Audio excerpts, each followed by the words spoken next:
How are you?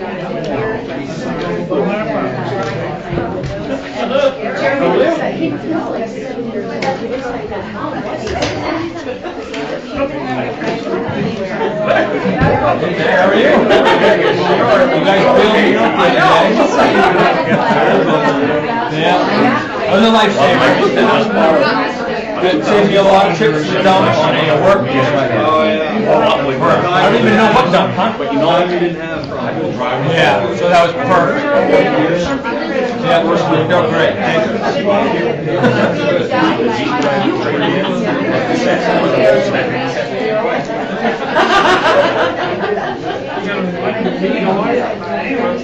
Good, how are you doing?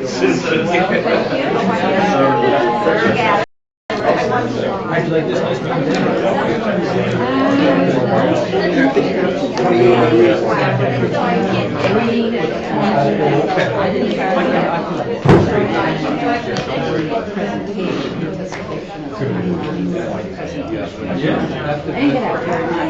I do a few things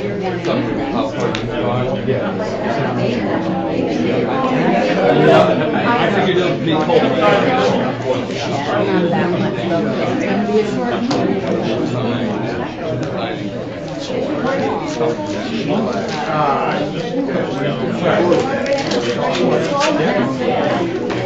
No problem.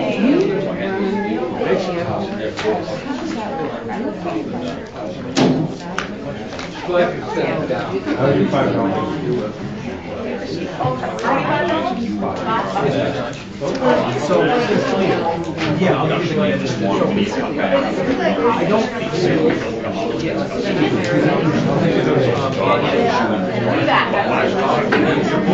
What I get to, so technically,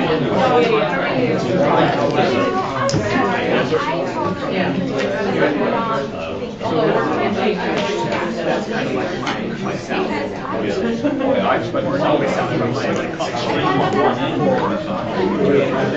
airport, but that it's only like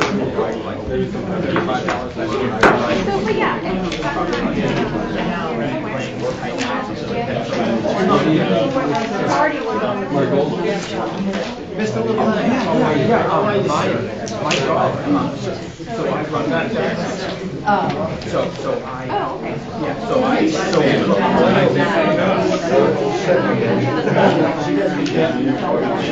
Yeah, we should talk about that.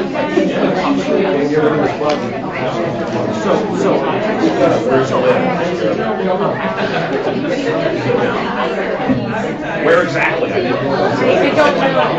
He just started. So I don't have a lease for an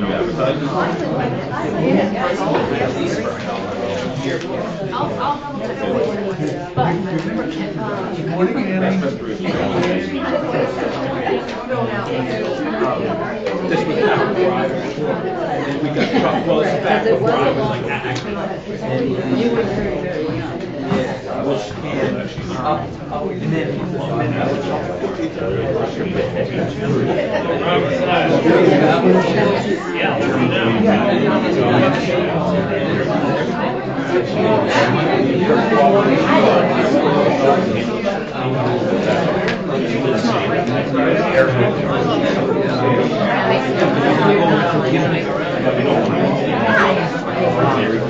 So that's what they did. So that's the one thing down has that ready for right. And now a guy from here.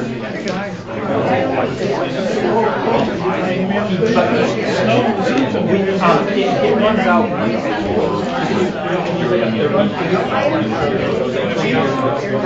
As soon as that runs out, he does take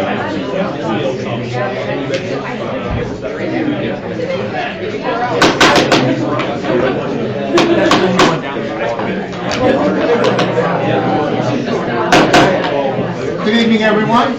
Welcome to the Tuesday, February 5th, 2019 meeting of the Pittsfield Town Council. I ask that you all please rise for the Pledge of Allegiance. Pledge allegiance to the flag of the United States of America and to the republic for which it stands, one nation, under God, indivisible, with liberty and justice for all. I ask at this time for a moment of silence, please.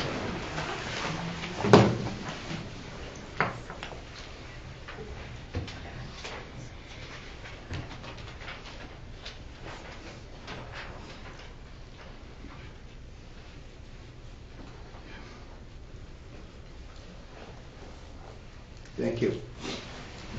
All right.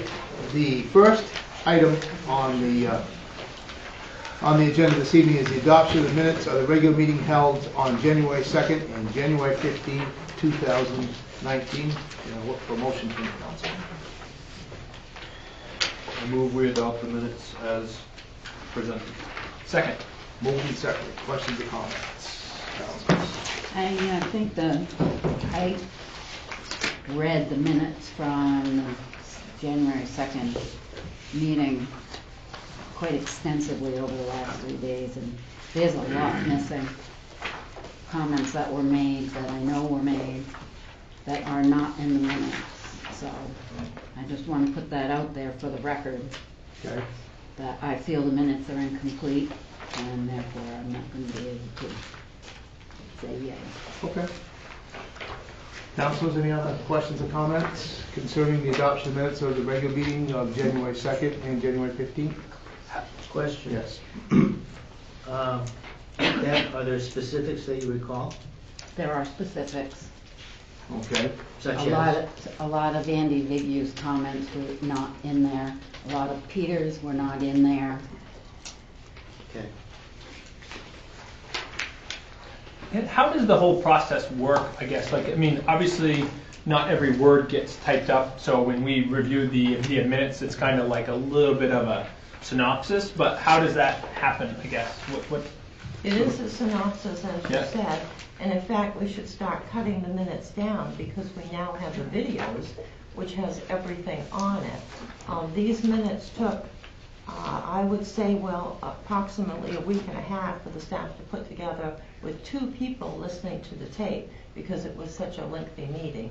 So we just don't have the time to put together minutes that would be, maybe 30 pages long to try to cover everything. So they tried to cover, the basic items. So we could put a reference into the video, into the meeting minutes, to review the video, which is available on the town's website, and you can see all the details until it ran out. Now, no one ever thought we would have a meeting that went to 1:30 in the morning, which all of you didn't think either. So we now are running the videos until 6 a.m. So hopefully no one's here. We'll kick them over the building. Well, you'll find out if anyone snuck in. But just So in case a that would meeting be goes fine, wrong. because where we are, I feel where we're recording them, and I know that meeting was extremely chaotic, and It was. like Ron Watson said at the last meeting, was it even legal, because we were following absolutely no protocol whatsoever. So when you have an issue like that, and it's taped, you really need to have every word in there. So I think a reference to letting the public know that the minutes are a synopsis and not exact, and directing them to The video. the video. We can do that. So we'll make up language to put on the meeting minutes Yep, that for would be each of the great. ones from this point forward. Thank you. You're welcome. Okay.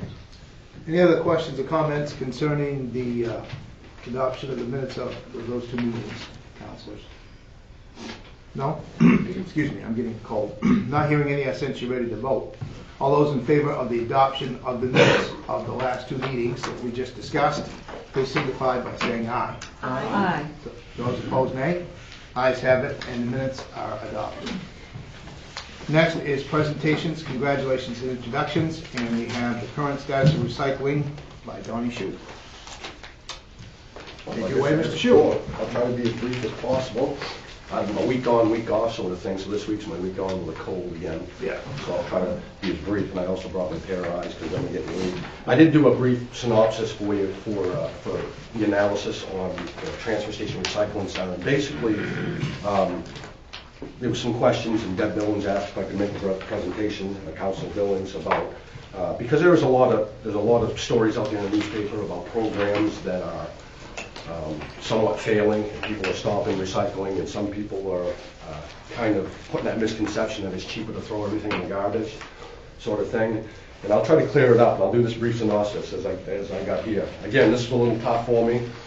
Some of the things, it took me a day and a half to try to go through revenues and some of that other stuff to figure out, because we got things other places, but I will. Basically, our transfer station budget last year was $424,954. We actually spent $392, which left us a surplus of $33,189. We took in $34,000, a little over $34,000 for user fees. That is solid waste user fees that Bolster pays, that contractors pay for shingles and for demolition debris if they're doing jobs. Also dumpsters that we have the option to rent for $225 to people that have large jobs in the town of Pittsfield. Our recycling center, we budgeted $99,174. We only spent $93,636, which left us a surplus of $5,637.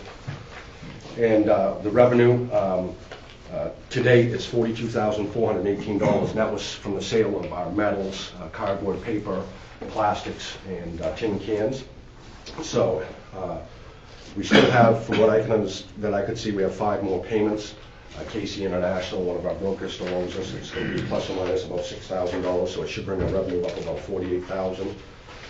And we recycled 1,079.49 tons of municipal recycling. When we talk about municipal recycling, it is the tin cans, cardboard, newspaper, magazines, white paper, the stuff that we put out in our little bin out here in glass. So all of those commodities. We do get recycling credits for other stuff, the bottle bill. In the state of Maine, we get a 5% credit for having a redemption center in town and returning our returnable bottles. We also get credit for the Snakewood Organic, who takes our compost, and we have the backyard composting program, which also gives us recycling credits. Our organics was over 200 tons, and that was estimated. That's between our wood chips that get chipped at our wood pile for beneficial use, and also the stuff, the leaves and stuff that goes out to Tom Roberts and the grass clippings. So the avoided cost of disposal of 1,279 tons at our current tipping rate we saved $83,166 from taking it, bagging it up, and throwing it in municipal solid waste, which is pretty decent. The cost of the program, with the $48,000 revenue, $83,000 that we saved from throwing it in the garbage, and $131,000 from the $93,000 cost is we're up $38,000. So we actually, if you look at it from the avoided cost, we actually made $38,000 over our operating costs. In the transfer station recycling center, save the taxpayer, that's with your revenues, your user fees, is $229,000. So it's a pretty significant amount. You're talking about $250,000. So it's a pretty good thing. Solid waste budget, total was $524 minus $229. It's about $294,000 it costs to run our program. Other programs at similar size are well over $600,000. So we're well below the state average as far as that goes. And you will see when we do our annual recycling report, which will be due in March, that recycling is trending in a downward spiral because we have a lot of towns that are not recycling, and I'll do a quick review of that afterwards. So for our community of 4,000 people, we're saving about almost $350,000, which I think is a pretty good program. Highlights of our program: we recycled 273 tons of cardboard, 92 tons of newspaper and magazines, 90.1 tons of white paper. Even though we get very little white paper down to our facility, Shred On Site Records Management, we get all the credit for all of the tonnage from the banks, SBH, Chimbro is a significant contributor. I think they did like 40 tons of that 90 tons of that white paper. They do a really good. Adam Violet down there, he runs a pretty good program down there. We did 30.1 tons of plastics, 349 tons of metals, and that includes tin cans, 55.29 tons of glass. There's been some controversy around us doing glass. We've got a new glass crusher that we purchased this spring. We are using it for beneficial use. We're crushing it into an aggregate, and we're using it in road projects.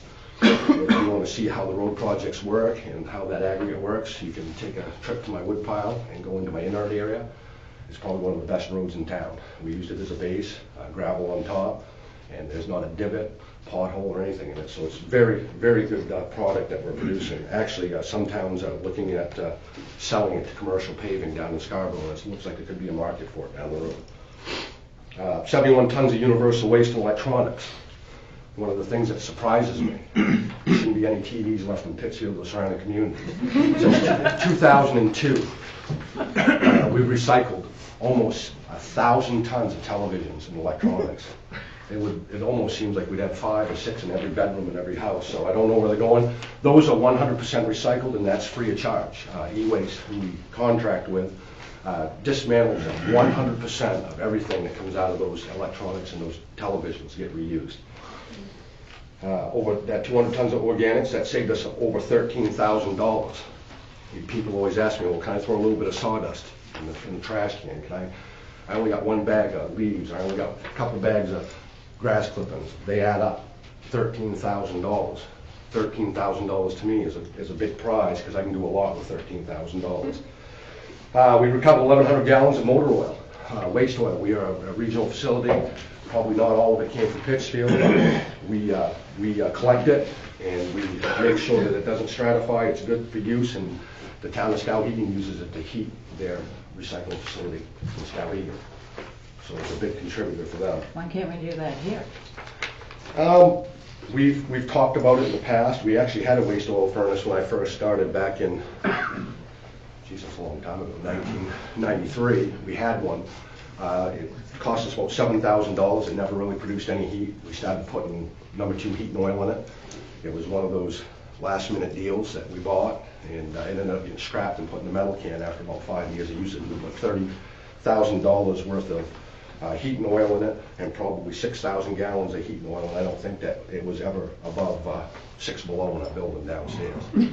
Obviously, we have 2 big 20-foot doors. They're open all the time. Bolsters coming in and out. A lot of people coming in and out. The building's not insulated, so it's kind of a waste of the time. And at least we're getting credit for it. Right. We did 4.9s of toxic chemicals during our household hazardous waste day. It was one of the biggest ones we've had so far, that we've kept them toxic and stuff out of the landfill. They were all neutralized and made inert and disposed of properly. And we also purchased that 2018 Kenworth roll-off truck back in the first of the year, which helps us continue to be able to truck our own waste. That also helps part of the recycling program, because some of the recycling, the regional recycling we do pick up containers of recycling from other towns who pay us to take it now. I think we instituted that back in 2008 to pay their fair share for the use of our facility. So, opportunities. Before we get on the opportunities, one of the things I will hit on before I go on that, we talked about, I think that brought up the city of Ellsworth. It stopped recycling. I took a trip last weekend up to their facility. Their program has not been dismantled. Their program no longer takes paperboard, glass, and number 3 and 7 plastic. Some of the things that are hard to market. It's material that nobody wants. By the time you put the labor and the cost of a baler or somebody baling it, it's costing about 3 times what it would normally cost if you just threw it away in the garbage. One of the initiatives that they started back in 2002 when I took over the program was the State Planner's Office and the Maine DEP put a 50% recycled statute on the books that said that all municipalities by the year 2015 were supposed to be recycling at a rate of 50%. And if that couldn't be achieved, that some of the state monies that we got back, whether it be for revenue sharing, whether it be for funding schools, they were going to take a serious look at that and maybe cut back some of the funding on the state level until we could achieve that goal. That has been re-upped to 2023. It's still on the books. They were going to do away with it. It is still on the books. So other programs that have failed. Town of Palmyra, a lot of the smaller towns that were part of our regional facility decided to jump off our ship a long time ago and decided to go with a single stream recycling. And Got another guy here, Matt Bolster, that deals with this stuff. We try to discourage other towns and communities from going from single stream, from sorted to single stream recycling. I will tell you, it has become problematic. All of the towns that have been doing single stream are now getting charged double the tipping rate to accept recycling than it would to throw it in the garbage. Town of Palmyra is struggling. $48,000 over operating costs, 2018. Some of the other communities are doing are really struggling. And now the problem is that they can't get people to resegregate the recycling, to sort it back out. So they've created a monster. User fees, Town of Newport, Matt can vouch for this, Town of Newport, if Matt or any commercial hauler wants to bring in recyclables, sorted, unsorted recycling, 120 a ton now, charging commercial haulers $120 a ton to bring in unsorted recycling, which is probably almost double the tipping rate as if it would be to throw it in the garbage. So there are some programs out there that are having some considerable trouble. They got themselves in it. They're having a hard time getting themselves out. One of the things that I try to do is give that olive branch out there. We do use user fees, and we're trying to use those user fees, and we're trying to make them friendly so it doesn't cost us anything and we can actually make revenue for our program. Stock market obviously is on soft ground. Commodities market for recycling is at best flat. I can remember 10 years ago I was getting $200 a ton for cardboard. I was getting $150 a ton for newspaper. We were getting $300 a ton for light iron and steel. Right now I just sold our last load of corrugated for $100. Most places are paying about $50. And again, that gives me the opportunity to work the open market. Some of our commodities go to Canada, some go to India, some go to China, and it depends on where I go and where I get my prices, and I hold on to stuff as well to try to get the best pricing on it. But the markets are flat. We're not getting the type of revenue that we used to get out of this material. It's a wave of the future. Everybody is trying to break into that market with a single stream. Is failing. The few that are left, again, it's like a bartering tool. If I have clean cardboard, I can get rid of it for $100, or I could get rid of it for $50. But if I have to wait a week to get $100, I do that. So we're very flexible with our markets. We are making money. We are saving money. Again, everybody loses focus on when we talk about recycling. It's always about, is it cost effective? The only way that it's going to be cost effective in this day and age is the avoided cost from throwing it in the waste stream.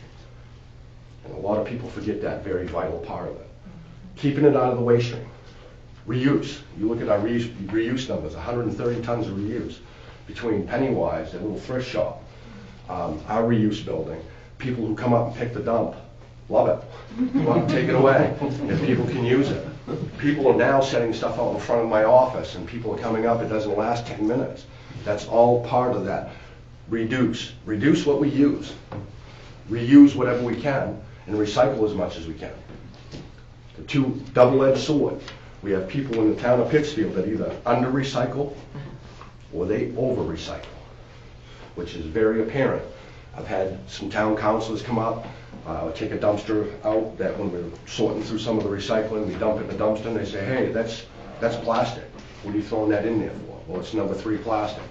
Would you rather me sell it to get rid of it and pay $120 a ton, or would you rather me make the decision on site to throw it away and pay $65 for it? Again, it comes down to having a conscience.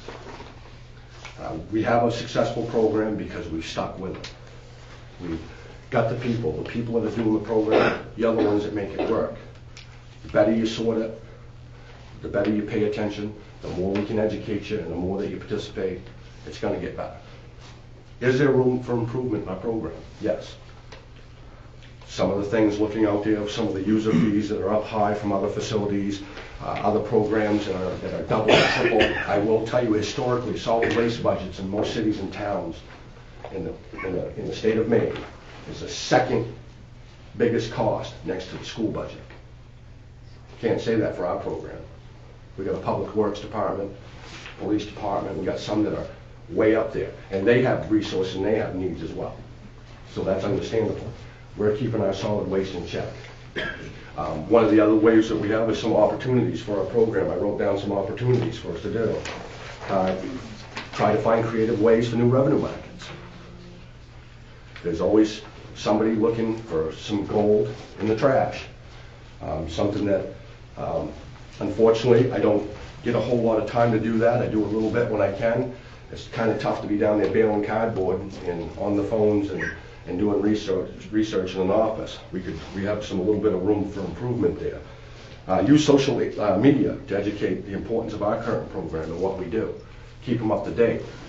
I know a while back, before we got a glass crusher, I heard a lot of misconceptions that we were just taking glass and throwing it all away. Well, I had a 50-yard container up there that had been sitting there for 9.5 months that was accumulating glass. Try to save as much as we can, and try to clear up those misconceptions with our program. Again, you make it work. One of the things that we don't have is we don't have an expansive user fee for the people that use the transfer station. One of the things I said when I took over the program in 2002 was I was trying to eliminate the need to charge somebody money to get rid of something. But let's be realistic, costs have gone up. Tires have gone to $75 a ton. We're paying about 50 less than everybody else. But it was better. It's a lot more than the 25 I was paying 3 years ago. Markets have changed, things have changed. So that we have room for improvement there. Transfer station sticker. We charge $1 for a transfer station sticker annually. And then after you get your first one, every year after that, we renew it for free at the transfer station. There's a lot of transfer stations and solid waste facilities across the state that have got $10, $20, $25, $30, $50 fees for a dump sticker. Something that we could look at going up from way back in the early '86, and from $1, it's time to change, $5. What we get for $1 doesn't pay for the stickers that we purchase. So it's time to look at some of these options. Look at doing a fee for truck tires. For years, our truck tires and our cost to get rid of stuff was low. They were $1 a piece.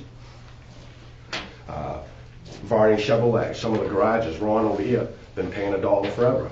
It's not going to cover costs. Maybe we need to go to $2 a piece to cover the cost. We're not asking them, like the state program. How many are aware of the state disposal fee? Buy a refrigerator. Buy a new refrigerator, $20. You buy a mattress, $10 state disposal fee. Buy a couch or a chair, $10 disposal fee. That disposal fee goes to the state. Originally, that was supposed to help municipalities get rid of their waste at their facilities. Instead, it sits in an account down in Augusta, and it helps fund, like Mr. Alphon, that saved up 4.5 million tires and had a Superfund cleanup site, and that's where the money is going. So again, the user fees that they had originally were for good intention, but it doesn't go for what it was initially brought to fruition for. Same thing, we got oversized bulky waste and items. One of the things that you hate to do is mattress chairs and overstuffed chairs. A lot of places charge for them. We're not talking about being exorbitant, but I don't like the idea of putting a fee on something like that, because we're going to find it in the pit down on Pelton Avenue, and me and my guys are going to have to go pick them up and bring them to the transfer station and get rid of them for nothing anyway. So something to think about. Commercial haulers, we kind of modified those last year. They were paying half of the tipping fee if they were bringing their trash trucks in and dumping them at the transfer station. We split the tipping fee with them if they haul it direct. Bolsters found it cheaper for them to haul it direct and pay $33 instead of the $45. It also saves 2 or 3 years of life on our compactors. Our compactors, when we bought them 25 years ago, were about $40,000 or about $80,000 now. So if we can get the longevity out of the compactors that we have. One of the things that's worked well, half a day a week, I work with the Canaan recycling program. They bring their recycling to Pittsfield, and we go over and pick up large quantities of sorted recycling. So when they bring it in, we can do 4 bales at $100 a piece. It only takes us an hour to do it. Again, that's how we generate revenue, clean recycling. One of the things that I did over there that's made a big difference was demolition debris. One of the things that we had to look at is we passed an ordinance that said that if you're tearing your garage, your house down, why is everybody subsidizing in the town of Pittsfield through their taxes for you to be able to do that? And the great thing is I had people in Canaan that were tearing down decent houses and decent garages because they didn't want to pay taxes on them. Or they want to pay taxes on the structure.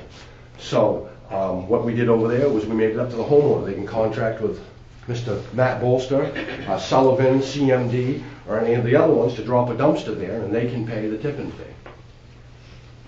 We bring in 540 tons of demolition debris comes into our facility. It costs us a large amount of money. Another thing is to generate revenue. We do have user fees. And I'll be honest, a lot of these towns pay these user fees. They work really well. One of the problems that I have is been working with Bolsters. He brings in Pride Manufacturing, comes from Burnham. The town of Burnham doesn't get assessed a user fee. It's a private business. They bring over roughly about $300 or $400 worth of cardboard to us. It takes us an hour to do every 2 to 3 weeks. It doesn't cost us anything because we're not sorting, it's clean, and we're actually making money on that material. Maybe we need to look at doing more of that as people bring in good, clean recycling. One of the things I'm working with Palmyra now is putting a dumpster there and at least collecting their cardboard. Cardboard's pretty easy. It's pretty easy to keep clean. It's pretty easy to take care of to get that amount out of their waste stream. We could charge a per gallon fee to handle the waste oil. If you go anywhere else, they already have fees on tires. When you have them taken off the garage, they charge you $2 a piece. They do the same thing. A lot of them are doing it now with motor oil. If you bring in a gallon of motor oil, it costs you $1 a gallon to get rid of your motor oil. Something that we could think about.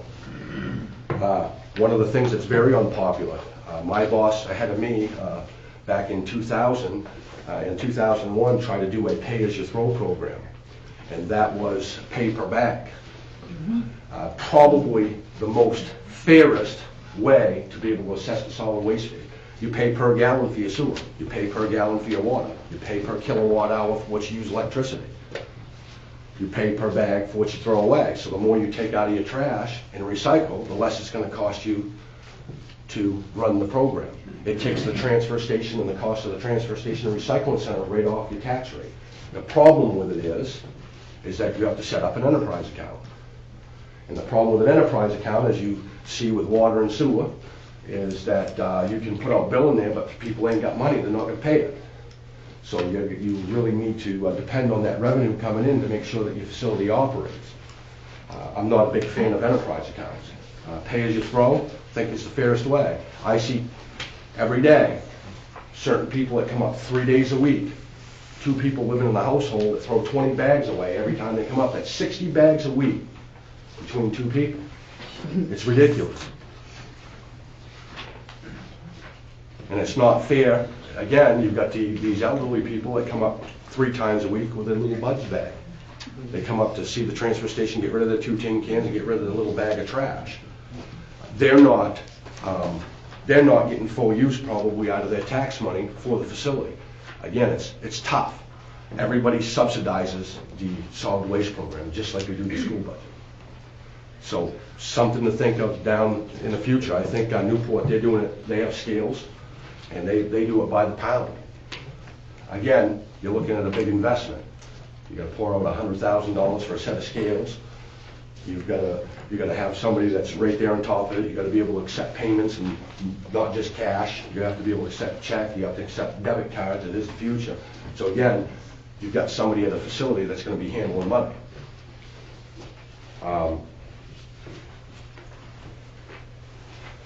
And one of the other things that we could do, we have another recycling bin, finding another spot in town that we can use to, we've talked about this in the past, recover some more material, whether once a month or once every 2 weeks, we take that other multi-bin and put it out in West Pittsfield to make it a little bit easier for people to do the right thing.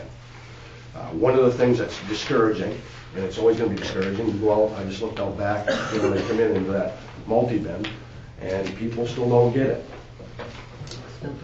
They throw plastic toys, plastic plates, they're throwing everything. They're putting styrofoam because it has a triangle, it has 6 in it, styrofoam, they're throwing it in plastic. It's not plastic, it's styrofoam. Just because everything has got a recycling triangle on it doesn't mean that it's recyclable. But my guys at my facility and myself understand the importance.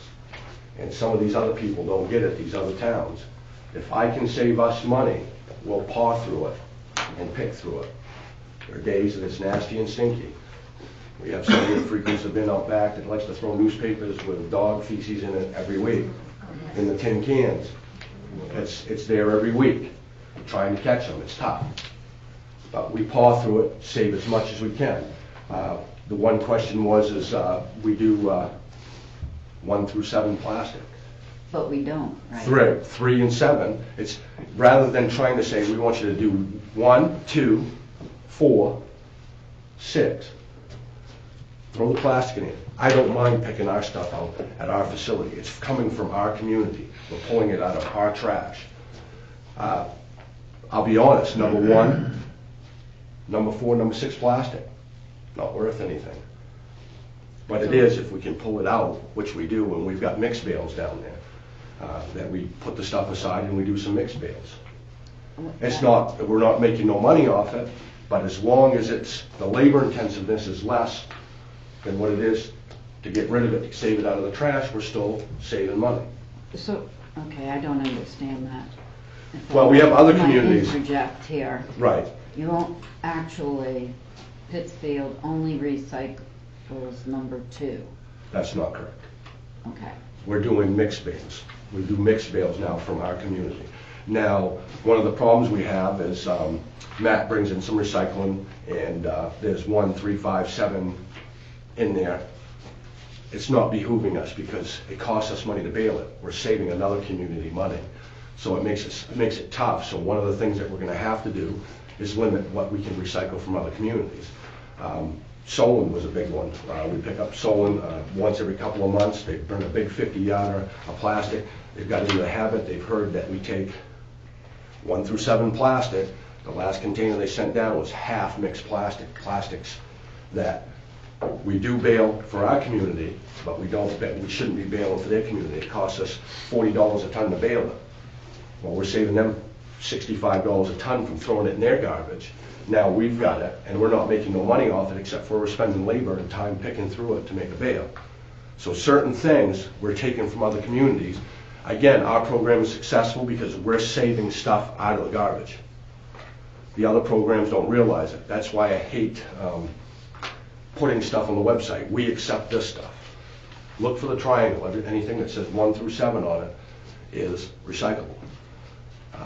Clearly states on our website, cardboard, paperboard, boxboard, it's all good stuff.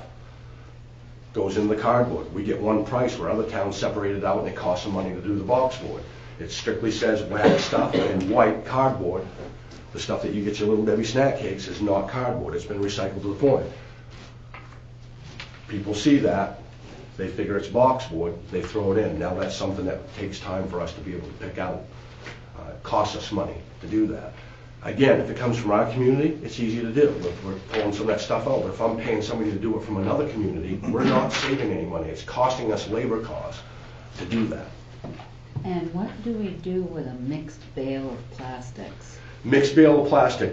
We've got 8 of them down there right now that are baled.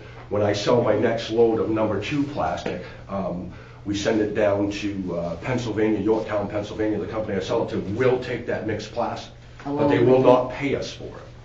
So I can put it on the load that they're paying us for the number 2, put it on the tail end, and when it gets there, they offload it, and what they do with it, I don't know, but they do not pay us for it. They take it away. But they don't charge us to take They it away. they don't charge us, right. And we get to save whatever tonnage that That's plastic not was. going into the waste stream. It's not going into the waste stream. Okay. And see, these other towns don't understand that. That's why I we had didn't to assess understand those that. user fees. We like to take the recycling when the revenue is up and they're paying good money for the stuff on the commodities market. It makes good sense. We can make money off it. But if it costs me $40 a ton to bale it, and I'm only making $20 a ton when I sell it, I'm saving it out of my waste stream. Right. Other communities, when they bring it to us, they're strictly saving money. So the more stuff that they can force in there that we don't accept, we have to throw it away. Right. Or we have to put it back in a container, a ton, and ship it back to the town it comes from, and that's not cost effective either. So again, our program works for us. So there could be And they some- see it on our website, obviously, and they see we accept this stuff, and a lot of that stuff ends up in, oh, geez, we take our stuff to Pittsfield. One of the things that you'll see, people will see, is I've been seeing a lot of people out back with the Palmyra recycling bins. people who really want to recycle from Palmyra are still recycling.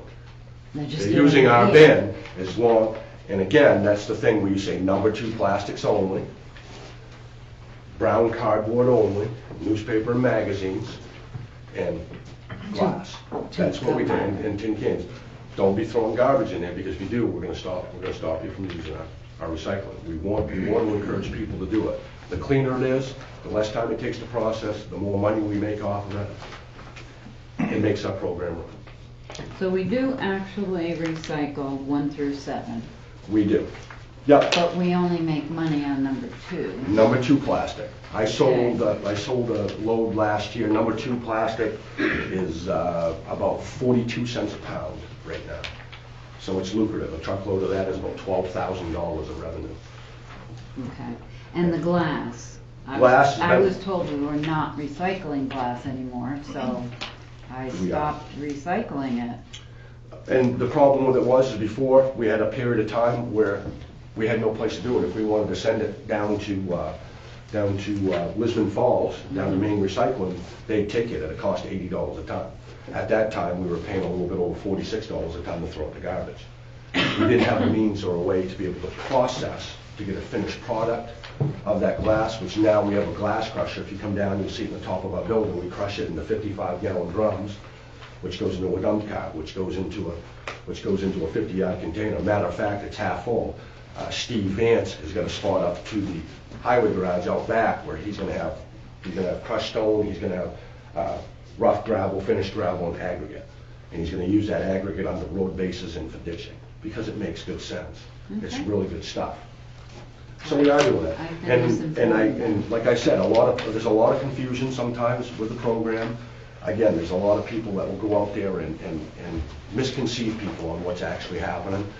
I will tell you, the markets, again, are flat. We got clean product, we're still getting decent money. One of the reasons is because I'm allowed to broker it. A lot of towns use MMRA. They're out of Newport now, Maine Resource Recovery.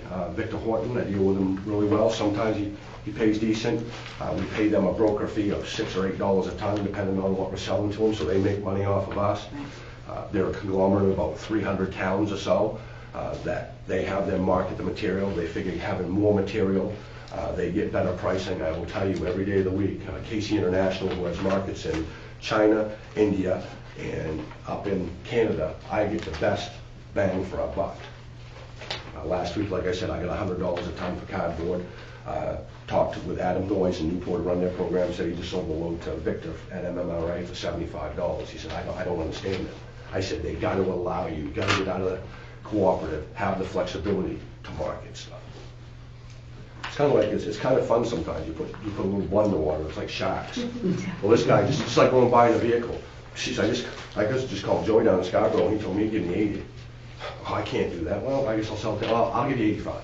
Let me talk to my boss, I'll give you 85. So it's fun, it's like a bidding war.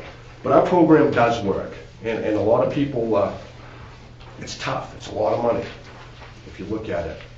One of the things that I tell my guys, gotta make it, you've gotta prove that what we're doing is enough to pay for what you're laboring and what you are to be here.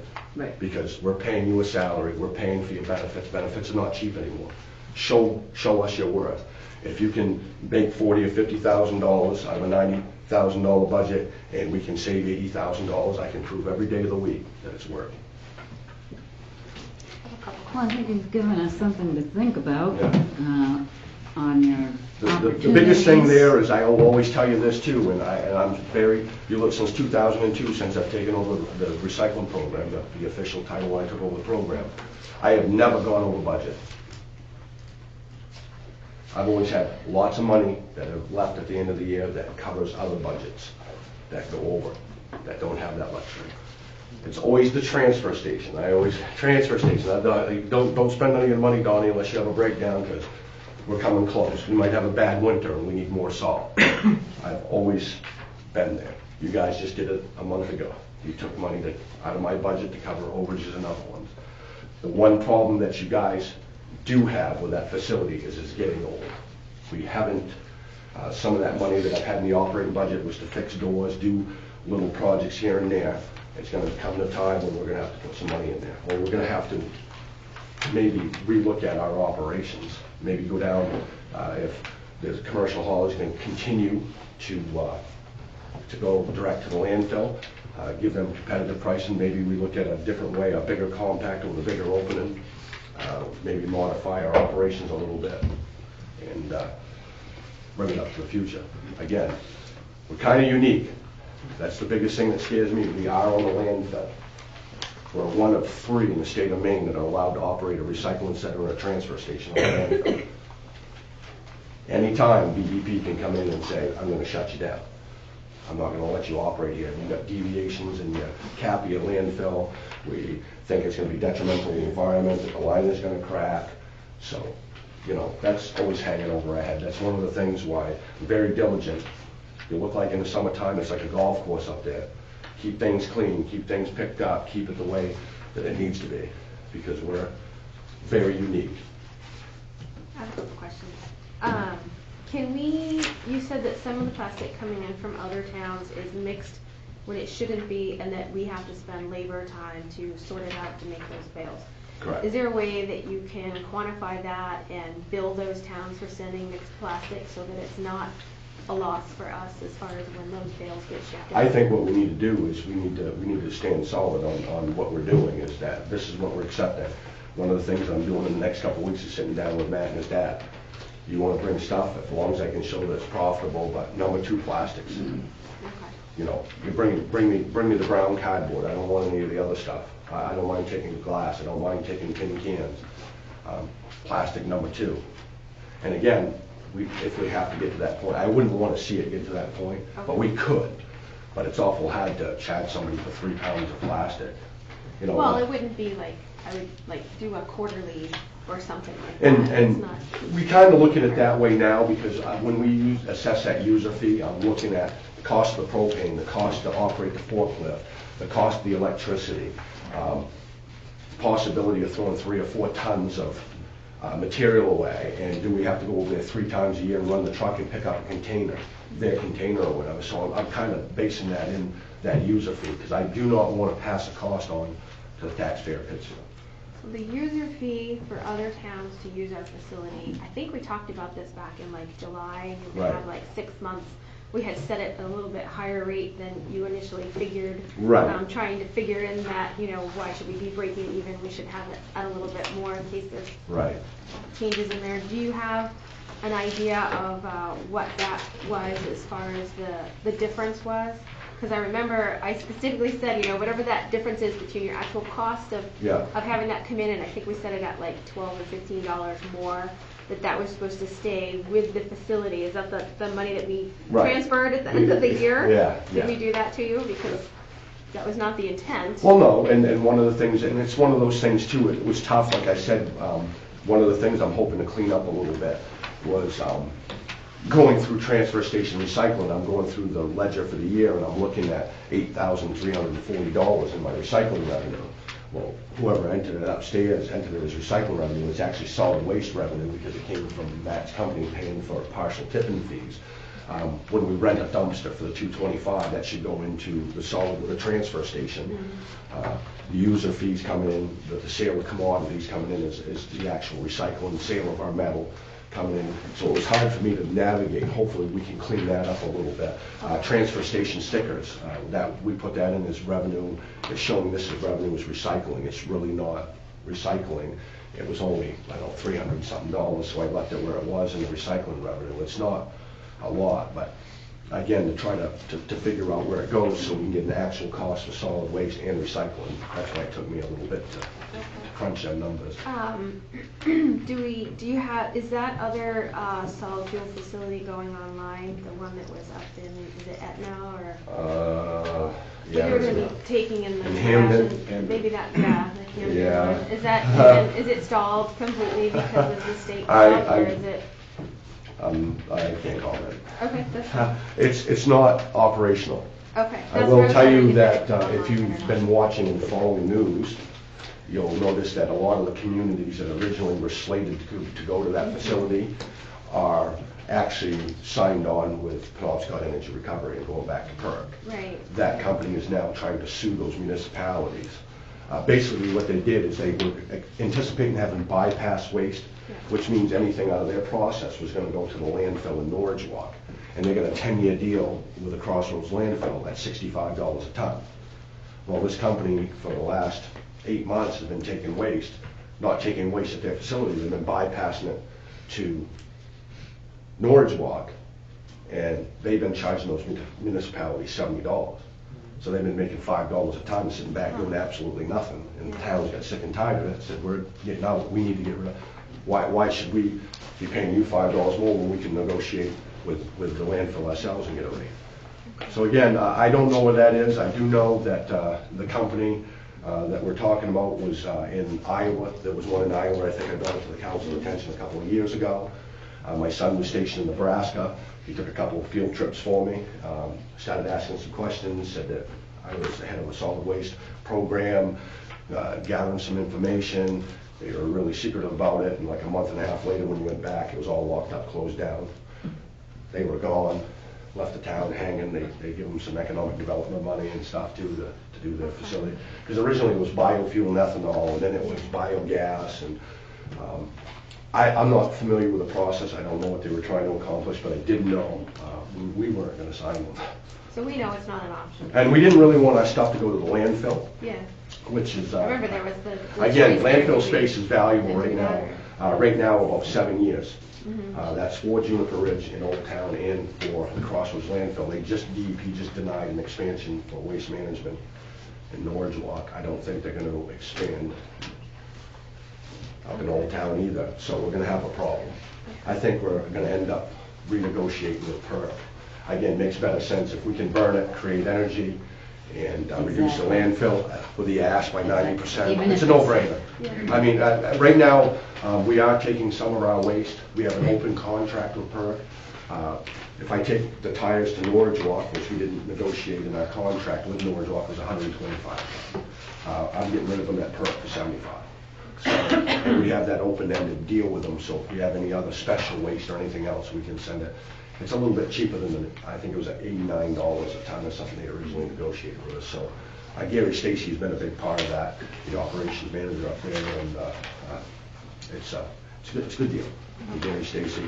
So I would see down the road we're probably going to look at more waste to energy. They originally said that PERC was only going to be operational for 5. I think they just got an extension for 15 more years.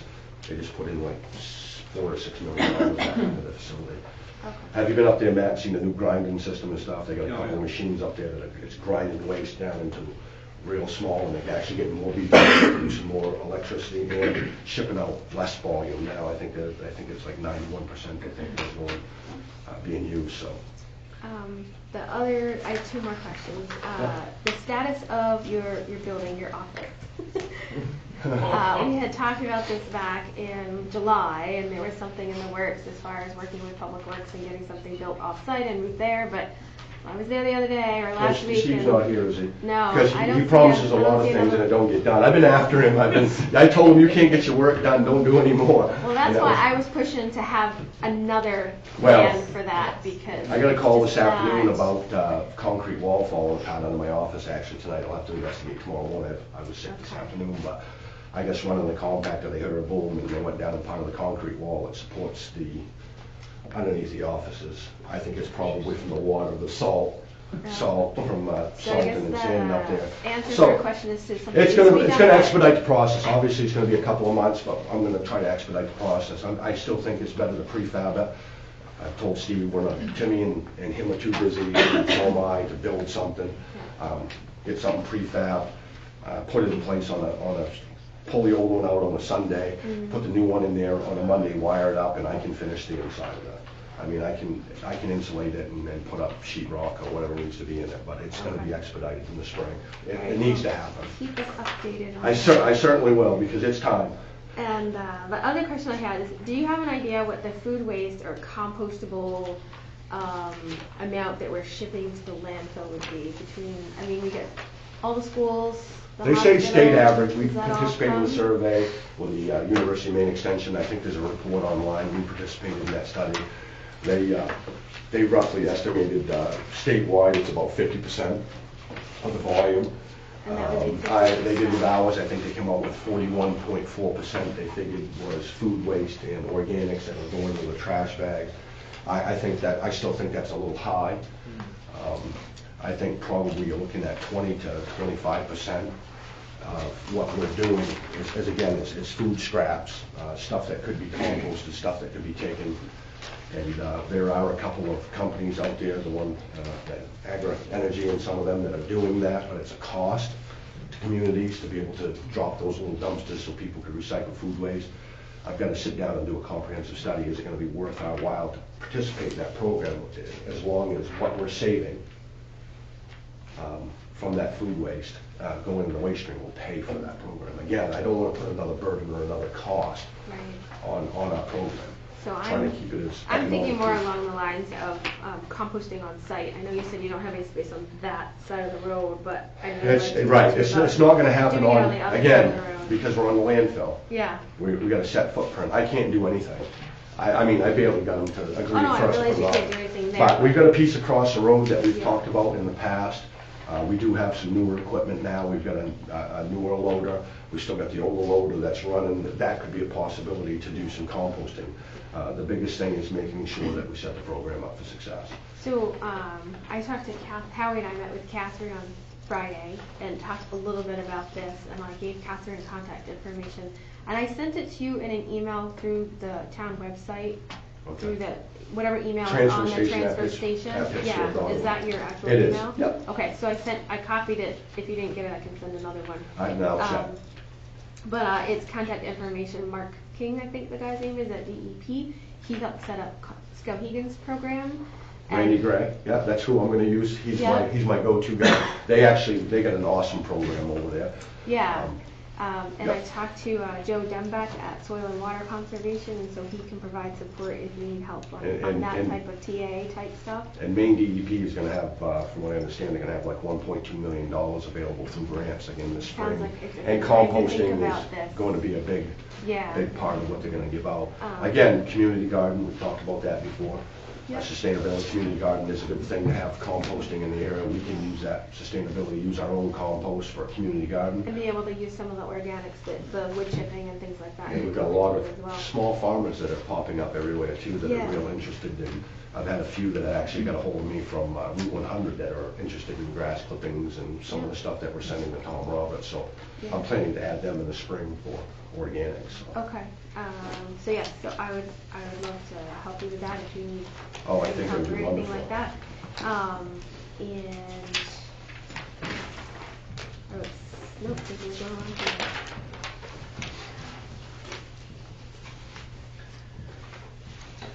And the other good You thing, I answered will all throw out the there for your glass too, it's not clear glass anymore, so I can misconceive that too. When we're crushing it, use it for beneficial use, brown, green, any type of glassware, the glass globes that go over your lights and all of the stuff that people, the only thing that we're not using for beneficial use is what they call fired glass or window pane glass. Any of the other types of glasses, we are recycling, even your What kind drinking of glass? glasses. I didn't hear what you said.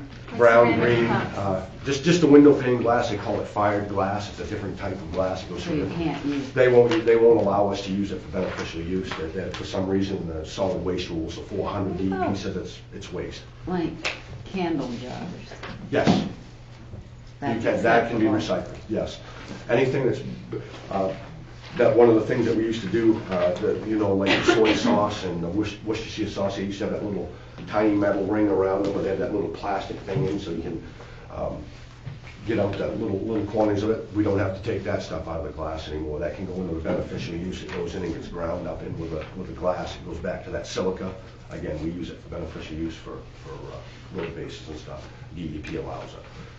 Does that include like toilets and coffee cups and things like that, or not? Toilets, coffee cups, stuff like that goes actually into that can be what we call inert material, where we take our bricks, concrete, Okay. sand, dirt. Again, that's on our level, that's not on the commercial level. I say that, and then I have people come down with dump trucks that want to get rid of 3 concrete pads at the house. That's not what our inert pads for, but we do toilets can go into the inert.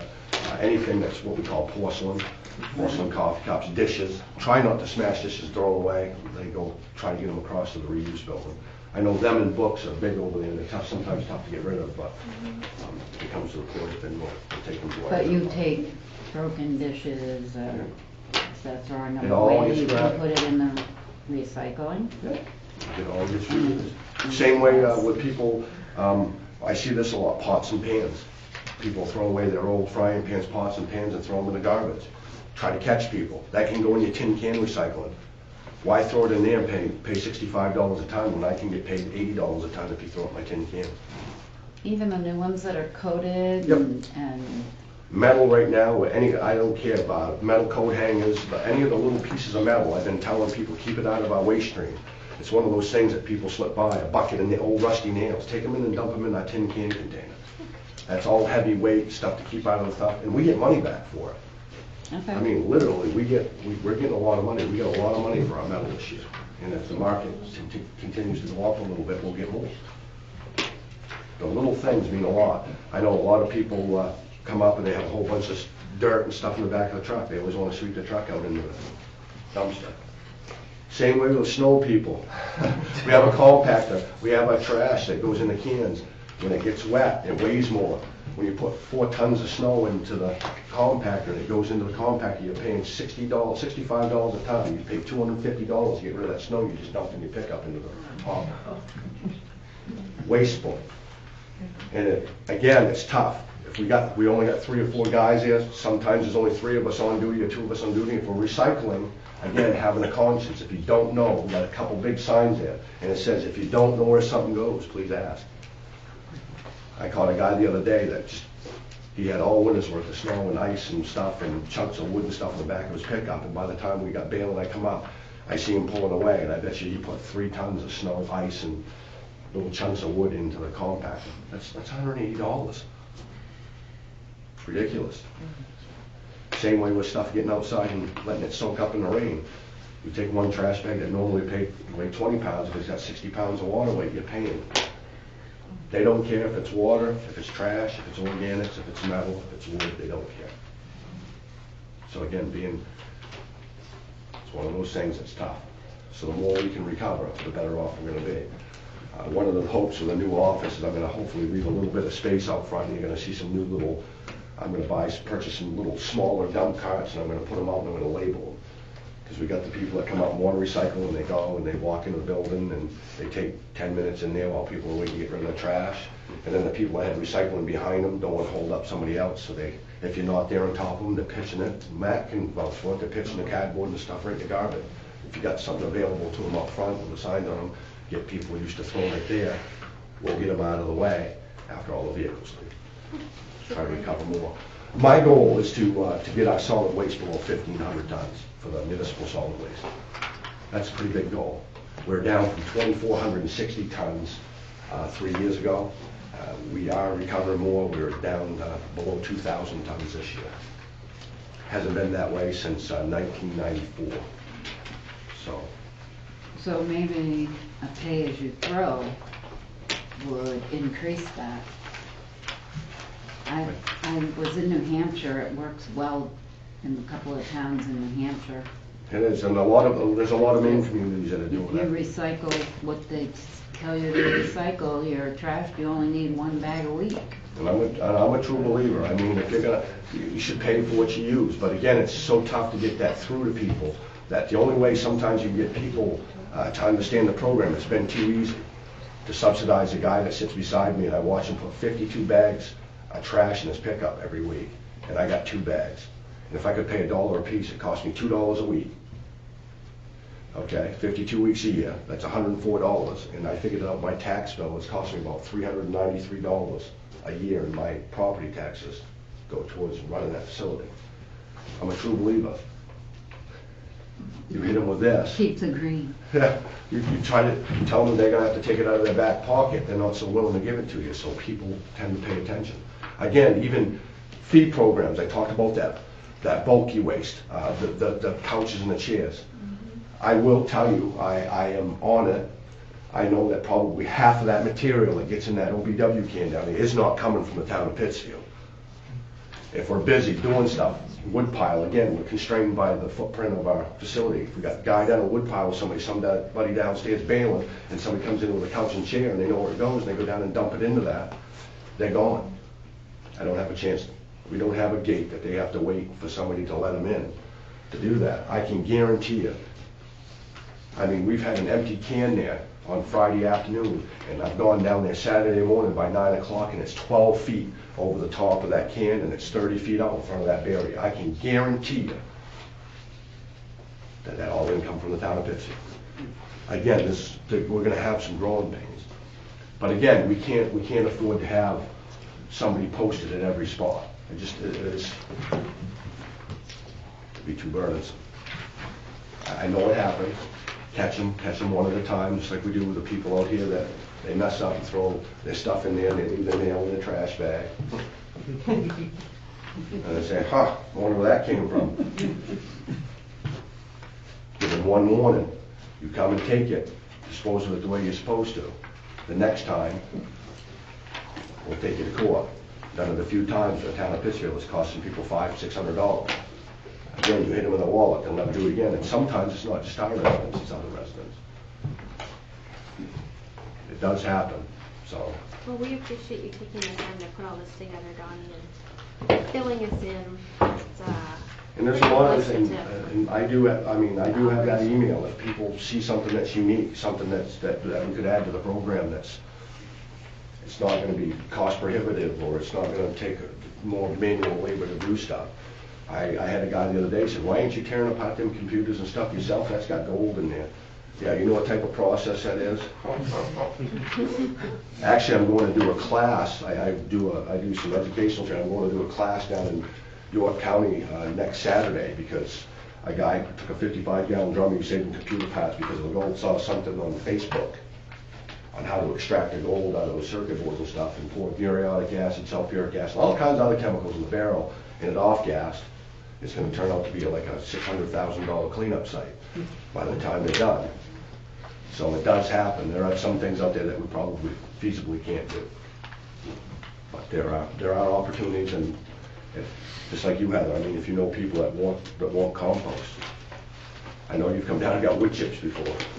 You know, there's stuff available to people that want it. So we really thank you for the very comprehensive review. Absolutely. And you're I appreciate always it. looking for And opportunities. if you see something out there, again, that's how I get a lot of my ideas. When I get time, I peruse the internet, and if I see other towns that are doing something unique. Organics, Randy Gregg, he's the code enforcement officer for the town of Canaan. He's also runs the code enforcement for Skowhegan. He's also solid waste and recycling coordinator for Skowhegan. I do the solid waste in Canaan, and I do solid waste here, and he'll tell you I'm the recycling guru, and I will give him credit, he's the organic guru, that part of the recycling. So we get along well. It's one of those things. I will tell you, when there was some reservation about me taking over the Canaan program, originally, when I took over the program, their budget was about $160,000. Their budget right now is about $120,000, and they get about $65,000 back. So they're running their program on about $65,000, which is a third of what they used to.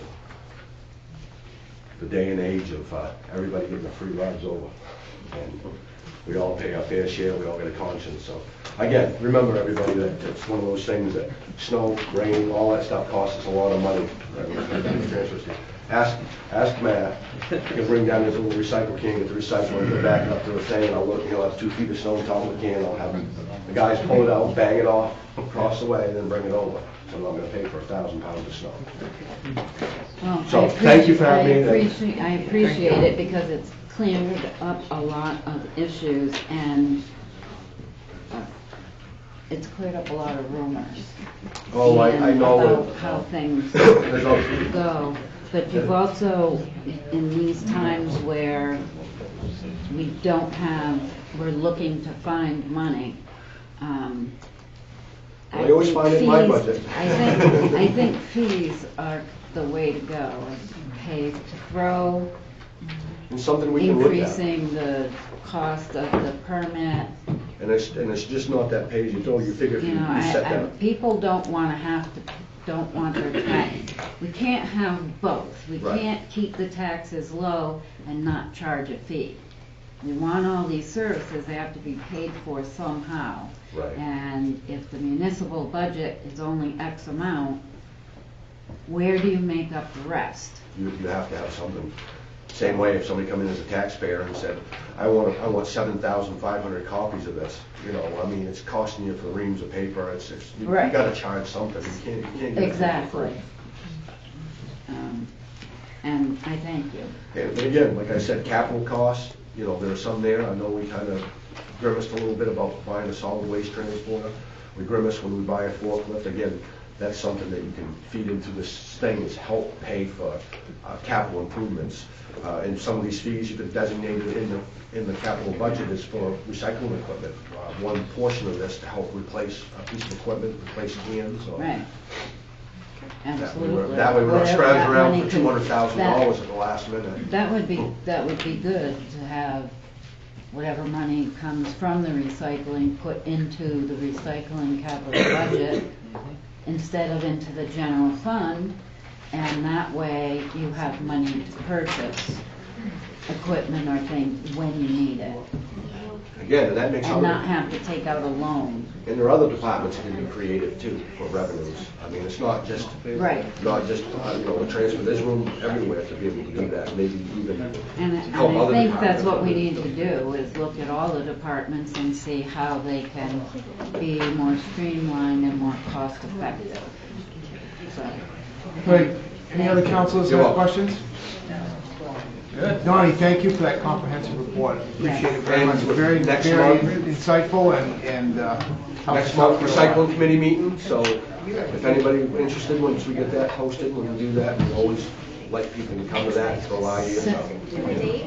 Yeah? We don't, because I'm kind of looking at taking some time off, believe it or not, maybe a week or two, and I want to be present for it, so. I know, Okay. I'm sick. You're not allowed. All right. Any other questions, councilors, for Donnie? Good. no? Okay, thank you, Donnie, very, very much. Yes, thank you. So we're going to go on to the 2019 Pittsfield Spirit of America Tribute Award. And so this is a award for volunteerism that the town has participated in for a number of years.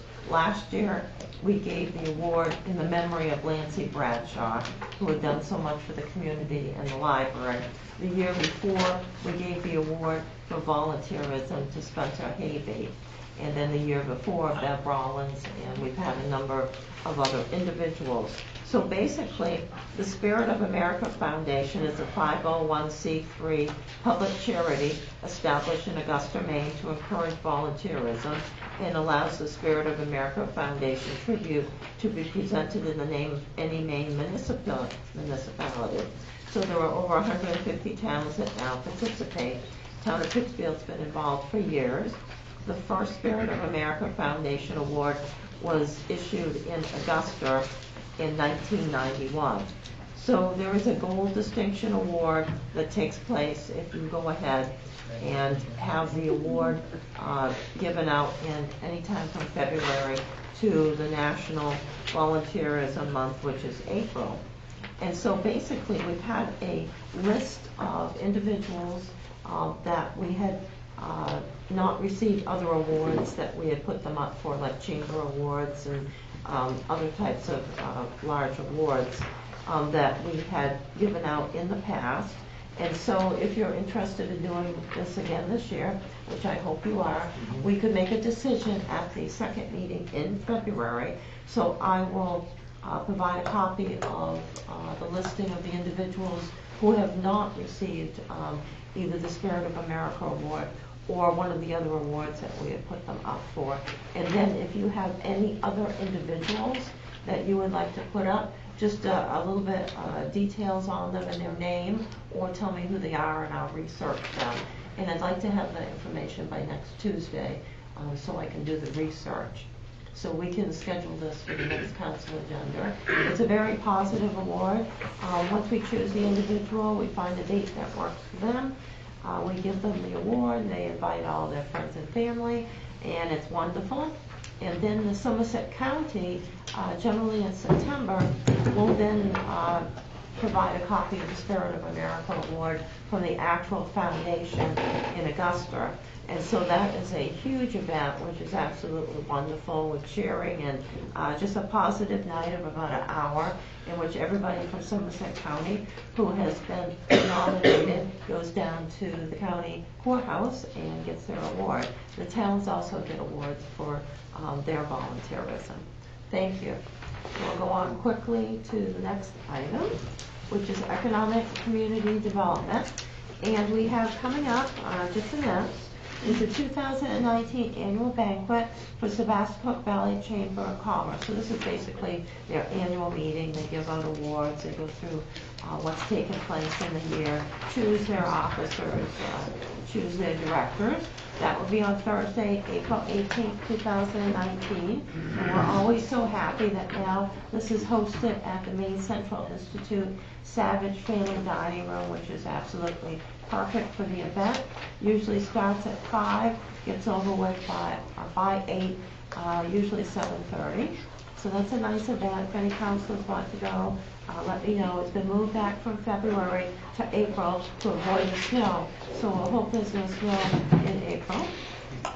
The 47th Central Maine Egg Festival will be coming up on Monday, July 8th, 2019 through Saturday, July 13th, 2019.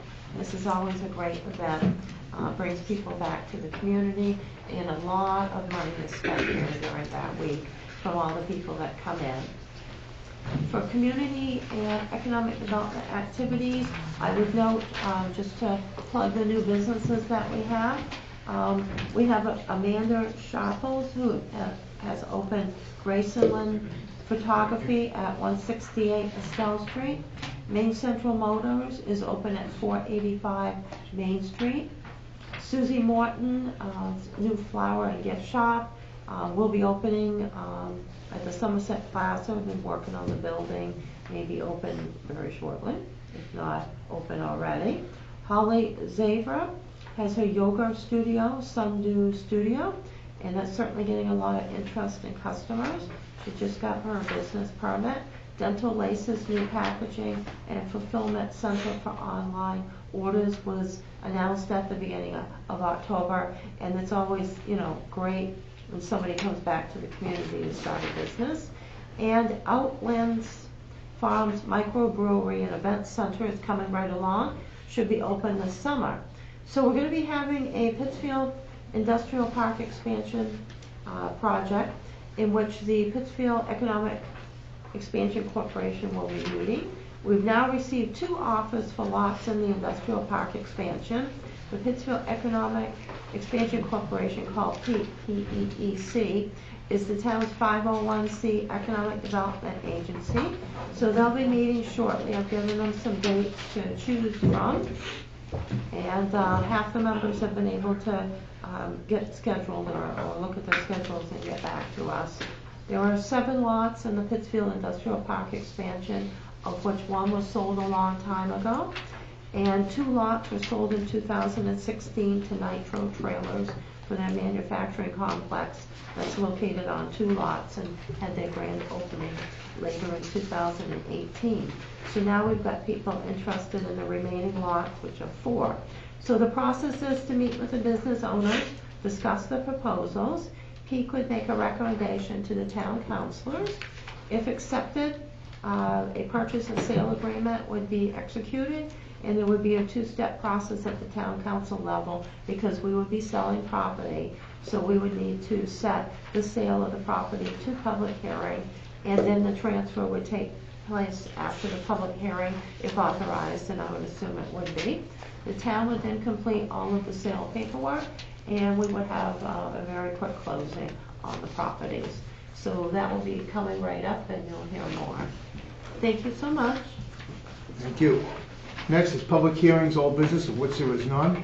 So we'll go right to the reports. Council committees, Heather, communication.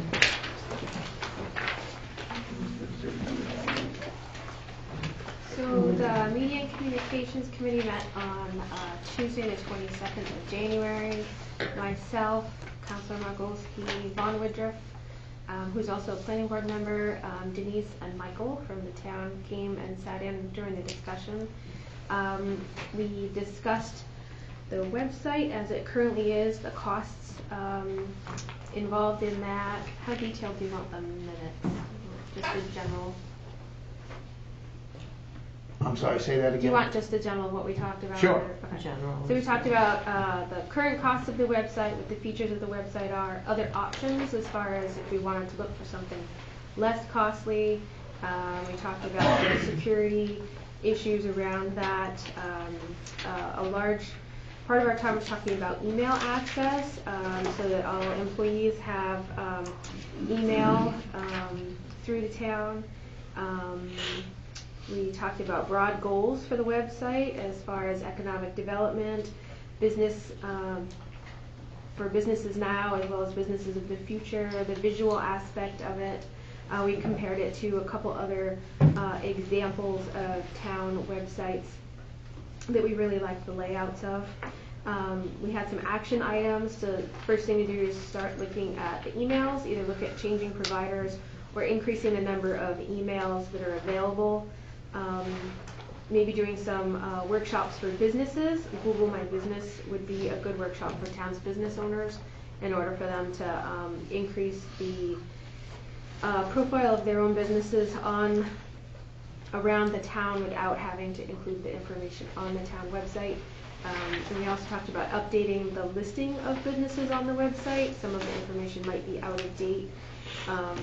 We talked about possibilities of new formatting, what the cost of that would be, the messaging of the website, and what we want it to be saying about the town of Pittsfield, what our assets are, and how we can get that messaging across. Are there skills within community members that we can use to help improve the website?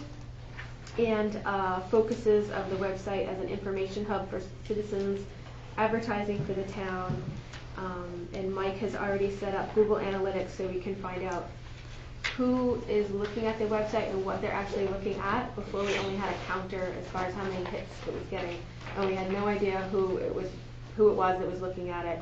And this gives us an idea of the IP address and where they're looking at, whether it's within Pittsfield or the U.S. or outside, to get a little more information about that. And Mike confirmed some of the other cost information about the website. And so next steps is researching options for web hosting, and also to kind of give this project more importance than it has been given in the past. And then a couple community members have also contacted me with, Ron had a reference for a professional group that he's involved with as far as a website developer that they worked with that they were happy with. Ray Berthlett also had some feedback, and Vaughn had some recommendations as far as development agencies that he knew had worked with a couple businesses and towns in northern Maine that they were happy with that. And their focus was economic development for that. So Okay. that's what we talked about. And we didn't set another meeting quite yet. Questions, councilors? Sounds like a very productive, thorough meeting. Yeah, and you can go back and watch it on the video if you want. Thank you, Heather. Councilor Margolski, anything on the bicentennial? Just a quick update from my perspective. The next meeting's tomorrow evening at 6 p.m. At MCI in the Kinney room, which is right off the dining room. The storefront is being dressed up, which is right next to Stan's Barbershop. And soon will we have regular hours? Do we have regular hours yet? Not yet. We will have regular hours, but there are postings in the front window for events. Two upcoming events. On this Saturday, on the 9th of February, there's a dinner dance at the UU Meeting House, which starts at 6 p.m., I believe. And the next event after that is March 2nd, which is a Winterfest at the Pinnacle. And hopefully, I guess we should pray for snow a little bit before then. There are tours of businesses being organized in town departments as well, being organized for the month of May. And if I can refer you to the Rolling Thunder that came out yesterday, the centerpiece has a full-page ad for the bicentennial. Gives the full calendar for the year, which is as of this date, as well as events that are occurring through the year, and more specifically events in the month of June, and we're all shooting for the June 19th anniversary to highlight it. I think that brings us pretty much up to date for now. Any questions? Jan, you have anything else to add? No, I was going to say to Donnie, I hope that the newspaper bin goes down, because everybody should take out that centerfold that's in the Rolling Thunder, put it up on the wall in your house. It is subject to change. That's right. But the second piece of that is, I mean, that's a nice piece. If you walk up the stairs here, you see something at the top of the stairs, also with a calendar, again, subject to change. I'm a little disappointed, though, because the person that I thought was going to be Moses Martin walked in tonight and he shaved and trimmed his beard. So we have to find somebody new. It's coming back. It's coming back. Where did you say the dinner dance was? UU Church. I'd like to add that that's the 10th anniversary of the welcome table, for which they'll be benefiting from proceeds. Okay. Any other questions for Councilor Migulski? That's very informative. I've got that Rolling Thunder at home. I haven't had a chance to look at it yet, so I'll take that centerpiece out and put it on my refrigerator. And thank you for that. I've got a Rolling Thunder at home. I haven't had a chance to look at it yet. So. Did you just say you were going to throw it in the refrigerator? No, I said I'm going to put it on my refrigerator. Okay. I'm trying to get me in trouble. I see how it is. Okay, thank you. Thank you, Howard. Let's see. Ordinance Committee, no report this evening? No, we actually had a meeting. Oh, you did? Well, We did. yeah. I Let me sent you get a the second page out here. Check your email, Tim. My computer belongs down there with Donnie. So again, on the 22nd, we had an ordinance committee meeting. So media and communications in the morning, ordinance in the evening.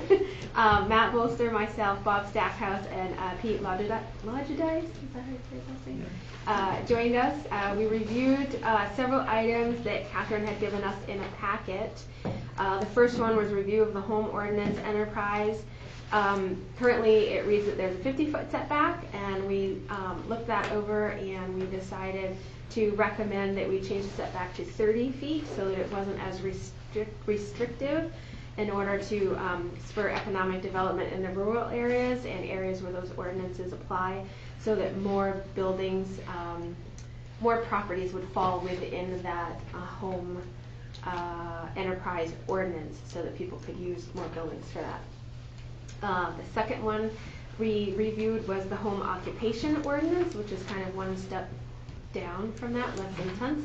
And the question was about someone being able to park a vehicle with a trailer with equipment on it in their driveway. And the ordinance now says that the profession in the home occupation ordinance has to be, quote, carried out wholly within the dwelling, end quote, and that there's no equipment or supplies used in the business located outside the buildings. A reasonable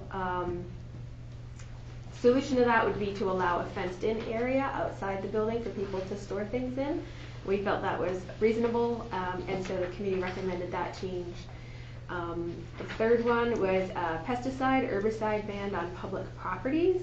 The CEO had forwarded us some language from the state as reference to right-of-way spraying, where towns have the right to have no spray agreements with utilities and state departments of transportation. That's already language that's in place, and the town just needs to request that and work out an agreement with both of those entities. This ordinance language would Ordinance review was referring to spraying herbicides and pesticides and or fungicides, any of the sides, on town-owned properties, our parks, the building grounds, the library grounds, and would prohibit town departments and contractors for the town performing work on the town properties from applying those substances. The committee recommended developing an ordinance to this effect. The committee also recommended obtaining public presentation resources about the effects of herbicides and pesticides to be presented to the town council and to the public. And the committee was wondering if the planning board creates the language for the ordinances, and after consultation with Jan as head of the planning board, that is the case. So all these recommendations are going to the planning board, and then they'll deal with it and then send it back to us. We'll review it and then make a recommendation to the full council. The next one was MUBEC building codes, the main uniform building and energy code. Towns of 4,000 people or more have to follow this. So that puts Pittsfield at a disadvantage when creating new building developments for homes and businesses because it does become more expensive for building. This is a state mandate because of the size of the town, so we can't opt out of it. The question was about tiny homes and whether they're allowed in Pittsfield. Committee discussion generally agreed that tiny homes can provide an opportunity for smaller investment to home ownership and also a good alternative for people that don't need or want larger homes, and agreed that smaller is okay as long as the plumbing and wiring codes, etc. are followed. MUBEC last year changed and allowed some language for tiny homes to be built. And the committee chair, myself, will find language around this in the MUBEC, and I did that and copied that to the committee. So the committee recommendation was allowing tiny houses as the MUBEC rules are followed, as smaller homes than the required minimum footage are acceptable because the Pittsfield does have a minimum square footage for buildings. And there are, most of the rules around the tiny homes have to do with egress and emergency, like access to get out of a loft or something like that, and whether it's a ladder or a platform and that type of language. Mostly it had to do with getting in and out of an upstairs section is what most of the language that they enacted. It didn't really change any of that. And there wasn't any language in here about minimum size, so that's something that the planning board will have to figure out as far as allowing a smaller square footage to be.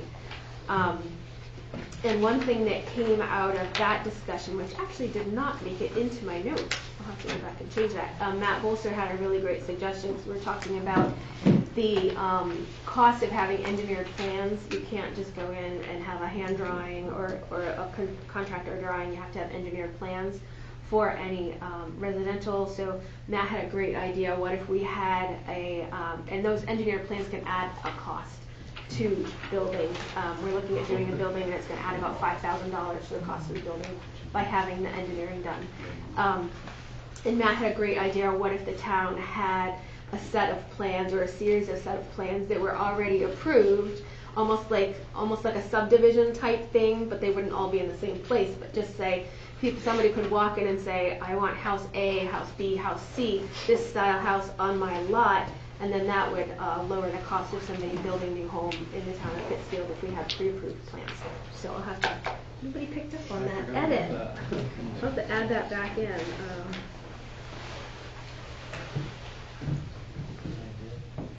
So I thought that was a really great, innovative idea. The sixth thing we talked about was review of the business licenses for lunch wagons and other transit businesses. Right now, somebody has to fill out the application, it has to come to a town council, and then we have to vote to allow it to have them be licensed. That can create up to a 2-week lag between somebody being able to start business from the time they file their license. So we recommended, followed the recommendation of the town manager that we change the language, and because it's in the licensing, it's an ordinance change to allow the town clerk to be available on a daily basis to approve those licenses instead of having the council do that. So we recommended the endorsement of that change, and it's just a matter of changing a chart on who can approve licenses in the ordinance.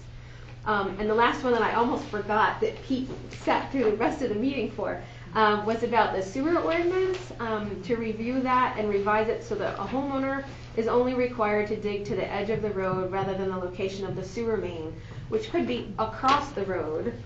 If you're on the wrong side of the road from the sewer main and something goes wrong, you have to dig across the road to get to the thing. And that's usually, if it's a state road or a town road, the town would be handling that part, digging up the road. And if it's a state road, there's permitting that's required to open the road.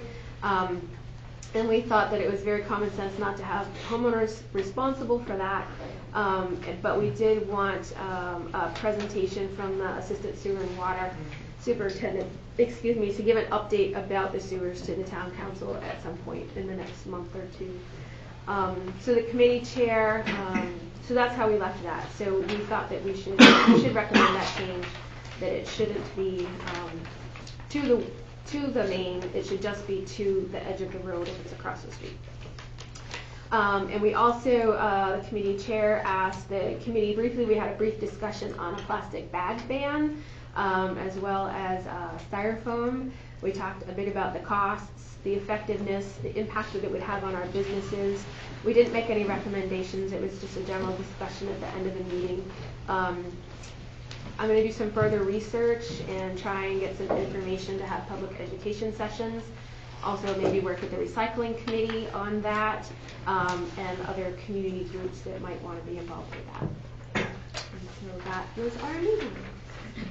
Well, thank you, Heather. No, I did not get that, so that, like I said, my computer needs to go where Donnie's is. I have extra copy if you want a Thank copy you. tonight. I appreciate that. It sounds like a lot was accomplished and some good common sense objectives. Okay, so Finance Committee. No report this evening from the Finance Committee. And Recycling Committee has no report this evening. However, we will be coordinating a time with Donnie and with the town manager and let you know when we get ready to have a meeting. Okay. All right, so next is, let's see, town manager's report.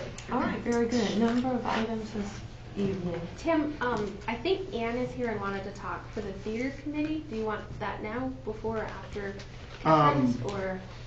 We can do that now. Yeah, if you want to do it right that now, go ahead. before the Go ahead, meeting. Ann. That's fine. Hi, I'm Ann Matthews. I'm the chair. New at this, so bear with me. It's a new year, so we've regrouped. As you know, we are in crisis. So we've regrouped. We have new positions. We have new chair. We have new vice. We have a secretary. That's awesome. And we have formed some subcommittees. We generally meet on a weekly basis. The subcommittees usually a weekly basis. The lack of information has been horrible. To be able to move forward in any way to try to figure out what's going on with the theater. The website for both the town and the theater are pretty bad. So we're kind of hoping to get some direction on that. The expense and revenue report was given to us, which is, it's, for one thing, it's huge. Maybe a PDF, and it's sent out to everybody so they could have used their own paper and ink, because by the time it got sent to everybody, we probably went through 3 reams of paper. So there's some resources there that were kind of used that didn't need to be.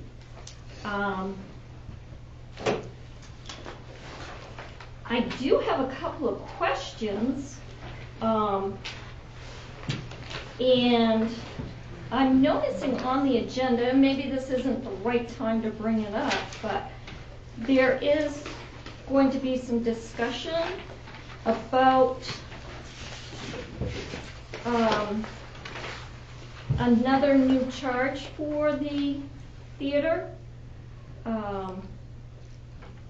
of $84.98 per month. And I'm wondering what the $1,600 for phone is now. Was that for internet and phone, or that $1,600 last year was kind of a lot, and now it's gone up to $1,800? Kind of wondering what that So is. the internet is also part of the phone in that line. So those are connected together. And the item that's on the agenda is an attempt to save money for the theater to replace the current provider with one that will be less expensive on a month-to-month basis.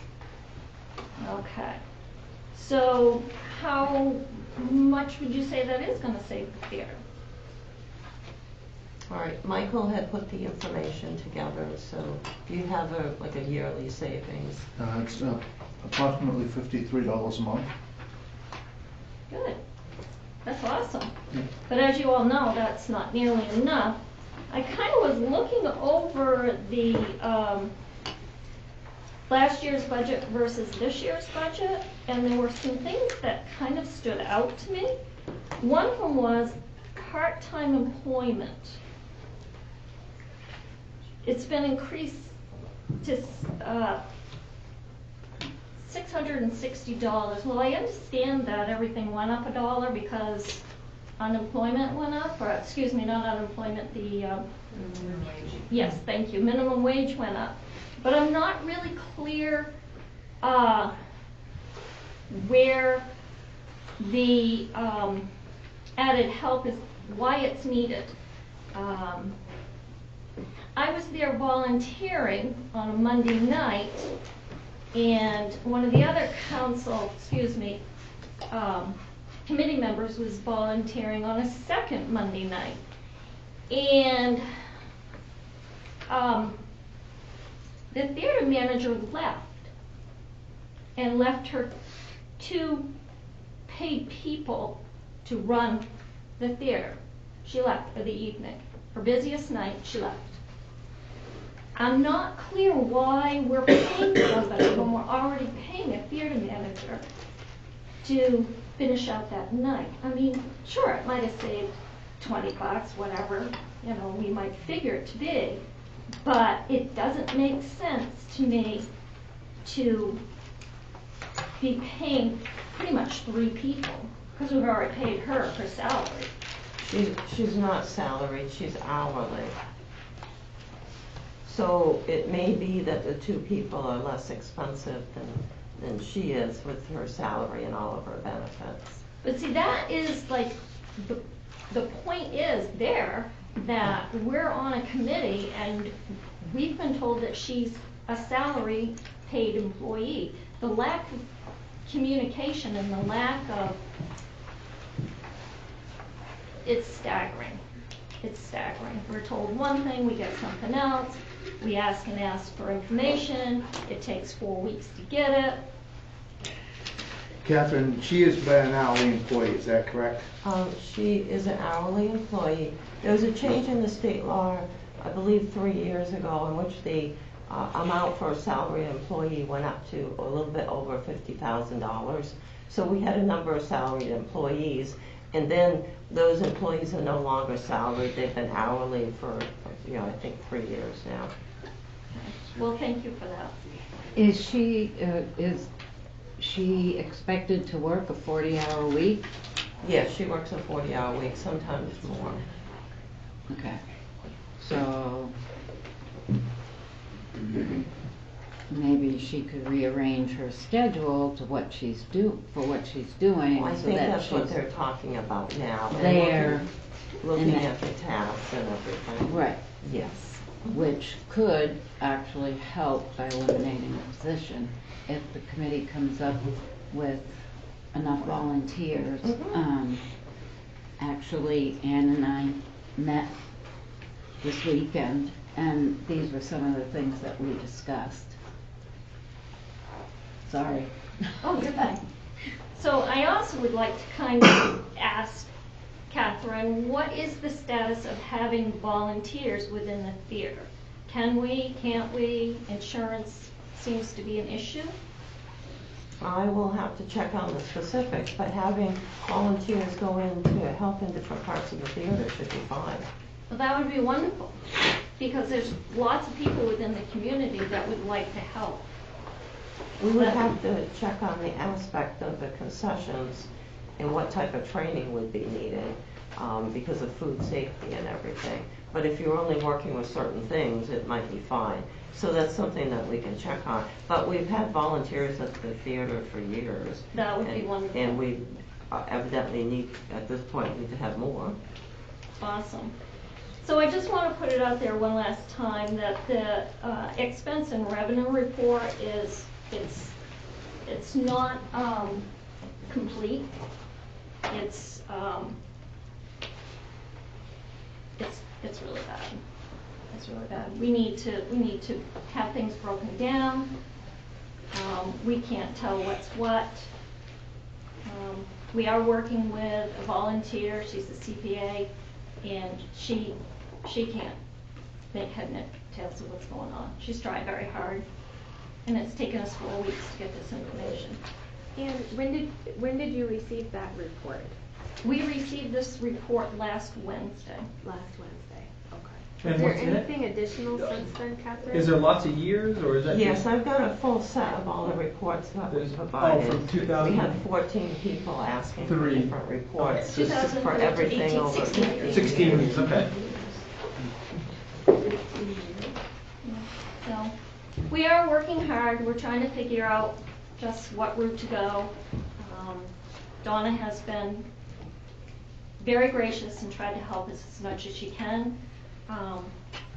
Sometimes she doesn't have the knowledge and has to come further, dig further, but she's trying. Has she been working hard at trying to, because I have watched some of the videos, which is one of the, it's really neat to be able to do that, but, and it seems like she gets asked a lot of questions and kind of stumbles to has she been good about getting back to you with the answers, or getting back Some to of the those committee? questions she should have answers right away. I have a tendency to agree with you, but I'm just wondering is she being responsive and getting back to you with the answers that she doesn't know? I understand where you're coming from. I'm just wondering, like, I want to make sure that we're doing what we need to do to make sure she does get back to you guys, because.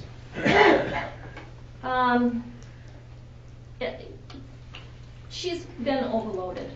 Yep. She's really having a hard time. And I've suggested to her, if it's a report or it's finances or something, come to the town office, because she's very overwhelmed at this point. Yep. She tries her best. I had a conversation with her on the telephone for about 40 minutes a couple of weeks ago, and I asked her what her budget was for last year, and she couldn't tell me. She had to look it up. Yeah, is she home? She was. That's not an unreasonable thing then to not know right then and there. You'd have to go look it up. I mean, Are you kidding? No, I'm not Are you kidding. seriously I kidding? can't remember budgets when I'm home. I mean, You come on, don't Ann. know if you have a business you're running, how much No, money you no, have no, to run no. it? That when you're home, you're home. You don't have that information at your fingertips. Yeah. You don't. I don't. Yeah, if you have $130,000 to run a business, you know whether you have $130,000. That if you have that stuff at work, you can pull a file up. You can look online when you go to work. Most people don't have that kind of information at home. I wouldn't have that information at home. I mean, I think I don't know as if this is the. I respectfully disagree. Well, Yeah. I respectfully disagree, but okay, thank you. Yeah, but this isn't like, I don't know as if this needs to happen quite like this, but I think that what you're saying is heard, and I really hope that she does help that she gets your She's answers. doing the Yeah. best she can. Yeah. She's very overwhelmed right now, and she's doing the best she can. Yep. Question. Yes. The council approved half of the requested budget for the year. We're 2 months into the second month of the year. Are you going to be coming forward shortly with recommendations? Or are you going to run until June and then we close the theater? Our hopes is to have recommendations as soon as possible. Okay. We have a volunteer that we're working with as a CPA, so we obviously have to work around other people's schedules and whatnot. We do meet once a week. Again, we just got this information, so 5 weeks have gone by, asking for it. So, yeah. No, we don't want to run till June. That's not our goal at all. Okay. I have a question about the budget. So I'm just trying to figure out how things are all run here. So you as a committee don't actually have like say of what actually happens in the theater. You're talking to the head, is who, Donna? Donna. So, Yeah. so this is a community theater, so do the council in the end have say over what this theater, like, can we just request like a simple budget? What's your monthly budget? They must know like heating oil, electricity, phones, candy, whatever food, and then have like a estimate of revenues? Would that be reasonable? We have all that and more in all of these reports that have been provided.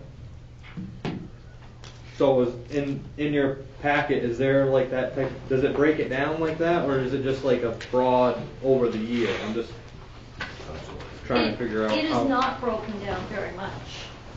I have a copy right here. Can I have the budget look at what you guys see every month? This is what's given to us every month, Matt. May I bring it to you? Sure. All right, so what she's talking about is the report that Donna provides that has the expenses and the revenues on it for the committee. That's what we see. That's Okay, what gets yeah. submitted to us. Yep. But it is not broken down as far as, you know, what is spent where. I mean, it's very general. That's. Because it'd be nice to know, say you're spending $500 on candy, and you're only bringing back 400. You're like, oh, geez, you know, we should charge more for the candy, Yeah. or I should charge more for the popcorn. Or, Hopefully, Well- hopefully the committee can make some recommendations to Donna about maybe how to change the reports and how they're generated. But obviously, we got a bigger picture problem than Yes. like that. You know, I mean, we have like a, you know, and to solve the big picture problem is going to take a lot of like teamwork to like, and that's the thing that I hope can really happen. You know, because obviously this committee needs to work with Donna, because that's who we have running the theater right now, to come up with some big picture changes. Not She's and very positive yeah, with and, us. and including changing maybe how like all these reports are kind of generated, maybe a little more detail so you guys can see where some of the dollars are being spent. But the way I see it is this is like a big, I mean, it's a big change that needs to happen, not like, yeah. And I just really hope that it can all come together. I've been watching some of the videos for the theater committee. I haven't been able to make them, but you know, I've been staying tuned in because I'm excited about some good changes happening there, and I've had some good talks with people in the town, and you know, we want to see some. We want to see it here, you know. So. I think the other big thing is that the committee gets all of the information that they need to be able to make good decisions, and that if there is gaps in there, you know, communicate that. Like specifically, if you look through all that and you say, okay, we're missing X, Y, and Z, which is important to know before we can make this decision, to communicate that back either to Donna or to the town office and say, can you pull more information? I know, Catherine, you said when we met last week that the trio had closed out at the end of the year and that not everything had been pulled. So Right, there and- might be more that can be gleaned from Yes, that. well, we have all the accounts payables, so they're Okay. still coming in. Okay, so maybe that's something that can get filled in the blank as we go through, but hopefully you could get all the information you need, because you can't make decisions if you don't have good information. Well, and the decisions that have to be made are, need to include transition from publicly held business to a privately held business, correct? That may be a committee is recommendation that we looking come up at- with. We're not prepared to say anything like that at this point. I would ask that maybe the theater committee have a spot on the agenda so we can do a report for you? Good idea, That'd be excellent great. idea. Yep, I think we can We add it can have next that, to that can happen very easily. recycling. And that can happen anytime, it doesn't have to be like. You don't have to schedule it, but we written can on schedule it there. on We can there. just I add it mean, in. Okay. there's no, the When more you- information, the better. When do you think you'd be ready to make a report, like at the next meeting? Well, I'll be here every meeting to keep you updated on what's going on next. So, on the next meeting then? So the actual report and recommendations should be put on the agenda for a specific action item if we need to, but you can always come in under these little board and committee updates that the town council and the town manager What you just do. did tonight. Like Whatever tonight. you need. Yep. I want. So if there's major changes, like, do we Yes. need to, I remember we approved like changing pricing before, does the council have to do that? Because- Yes. Okay, so if those type of recommendations come to us, then you need a resolution or an order, which we. Yes, One of those. resolution. You'd need a And line. we will be here with So those. so it'd be like the Wednesday before, 5 o'clock, the Wednesday before the next meeting is when the cutoff is to get information to Michael for that. Did miss that So, for this meeting. yeah. Which is fine, just, to communicate stuff and do general reporting, but if there's specific things that we need to put on there, then in order for it to be an action item, then I guess it would have to be included. I have one more question for the theater. Does the theater committee feel like they are clear on the council's position of the theater? Or do we need, like, we've had a little bit of side discussion about, like, some counselors thought we was just closing the theater and that was it. And then others have said we've limited the funds to this amount, so if they can work within this budget, they can continue.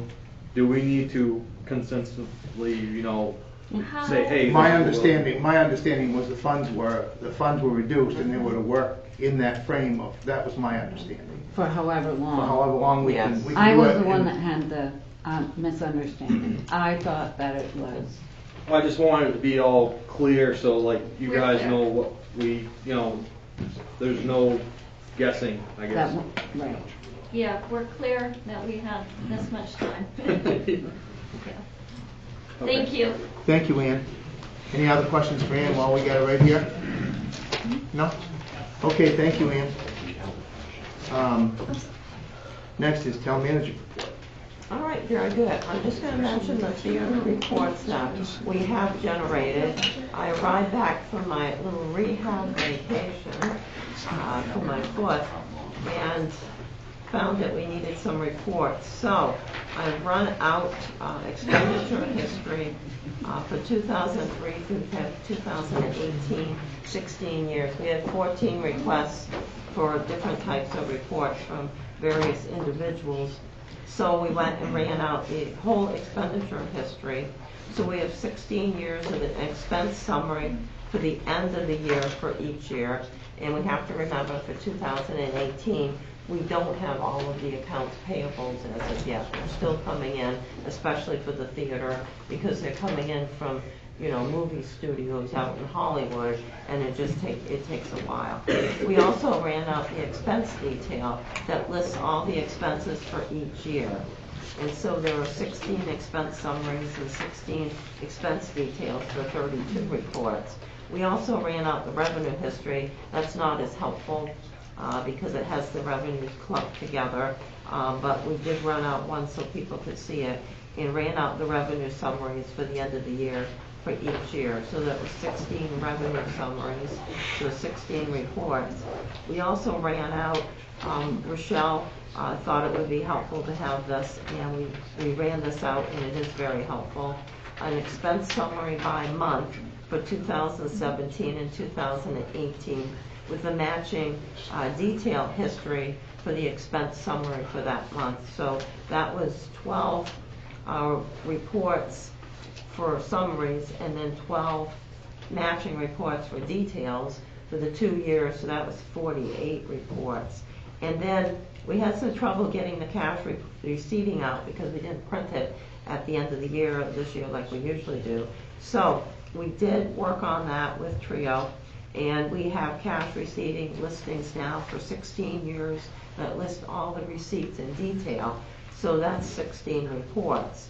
So this is in addition to all the reports that the theater manager provided on the details of the movies and the monthly reports that she gives to the committee, which are basic. So now we've got so much detail since I arrived back last Monday. So the town office has printed out 112 reports for interested parties. We had a lot of people ask for written documents, so we did produce all those written documents, and we do have copies left upstairs.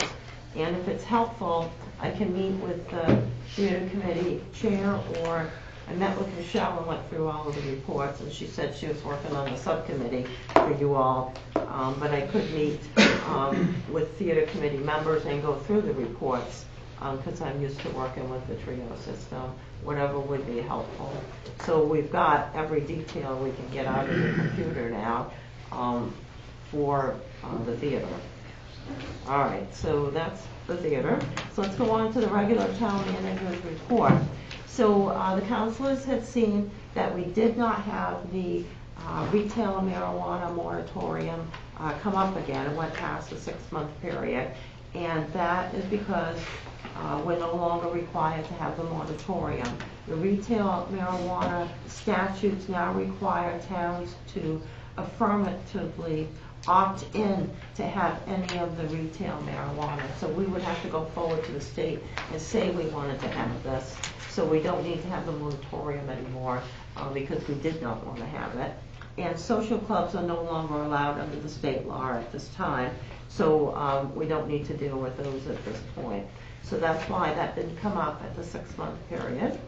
On the tax liens that matured for 2016 taxes, we have the code enforcement officer going out to the sites. For the first time, we have acquired several properties. These are mostly little pieces of land, mobile homes, a burnt mobile home.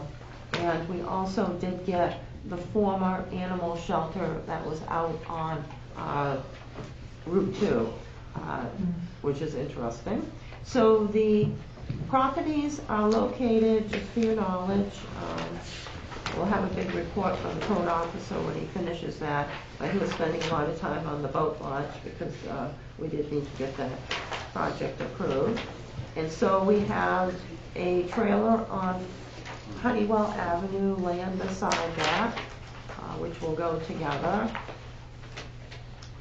We have it looks like a trailer or a very small house on the Barney Chinquette Road. We have the 456 Canaan Road, which is the Route 2 where the former animal shelter was. Property at Waverly Street, and then a couple of pieces of land on Snake Root Road and Main Street. So this is the most properties we've ever received. They're very low value. There's reports of problems at a couple of them. So you'll get a full report from the code officer shortly. But he was backed up on work for the planning board, and so didn't have time to go up to the properties. But from their value, I can tell that these are items that we'll want to dispose of as soon as possible. So the best time to do that, except for if somebody's living at the property. Somebody's living at the property, we would make a tax payment arrangement with them. I believe almost everything is vacant here. But there's a couple that may have people at the property. Because we haven't taken possession of them, we do not have liability. We would not take possession of them. We would simply sell those properties that, we call the people many, many times. If they are vacant or just land, we would sell those. And so you'll see that come up, but the best time to go through this process is in April, May, when you can actually see the properties and it's nicer weather out. So that will be coming up for you. KV Cog is having a meet and greet. So that will be taking place on Wednesday, February 20th, 11 a.m. to 1 p.m. at their office in Fairfield at 17 Main Street to meet the new Executive Director, Laura Sear. KV Cog staff will be providing members with information on what KV Cog can do for the municipality, and they'll be available for any questions. If anyone's interested in going, let me know, and we will sign you up. We also have notification from Somerset County, which I will send out to you by email, that talks about the upcoming budget committee meeting in which Somerset County Commissioners are requesting that all municipal officers, which are the selectmen or councilors of the town, meet on Monday, February 11th, 2019 at 6 o'clock p.m. at the St. Albans Town Office, Water Street, to comply with the Somerset County Charter. And the purpose of this meeting is for the towns in each county commissioner's district to caucus and fill the vacancies on the budget committee. And for our district, which is 3, there are 2 vacancies. And so if somebody's interested from the town council, you could go to the meeting and, you know, say you want to run, get nominated, and hopefully get enough votes to win. So there is a vacancy of 1 2-year term and the vacant remainder of a 3-year term that expires December 2020. So this has been happening for a long time. I believe some of the councils have gone in the past and gotten on the county budget committee, so that's your opportunity. I'll send this out by email so you have the exact information. What is the date on that again? Yep, the date on that is February 11th, 6 p.m. I'll make a copy for you because we know your computer needs to travel to the transfer station. Yeah, it sure does. And the last item that I'll mention, which Jane had mentioned briefly, the welcome table is celebrating 10 years of service thanks to the open-hearted, generous support from our community's businesses, civic organizations, and churches, and people and all the groups like the Pittsfield Arts Club. The vision to offer a place to socialize, share a meal, be warm in the winter, and to nurture community spirit becomes a reality when the doors open in January of 2009. And I remember standing down in the kitchen at the church when they were talking about doing this, and it just seems like yesterday. So 10 years zipped right by. Since then, they've served lunch every Friday to an average of 40 people a week for an estimate of over 20,000 meals. The Welcome Table would like to thank everybody who contributed to the project by cooking and helping to serve, providing food, or making a donation. They're especially indebted to the Arts Club for many, many years of donated meals. And so they're going to have a party to celebrate 10 years. The Welcome Table is hosting a benefit, and that will be for the Welcome Table. So they would like people to join them on Saturday, February 9 at 6 p.m. for dinner and dancing to the Ridge Road Blues Band. There'll be soft music played during dinner, which will be a pasta bar with gluten-free options, homemade pesto, Alfredo, marinara, and meatballs, all kinds of stuff, salad, that looks really good, homemade dessert, and delicious fair trade organic coffee and tea. They'll put the tables aside and then do some dancing when the band starts up. $25 is the suggested donation. Seating is limited, so if you're interested in going, call Trudy at 992-3468.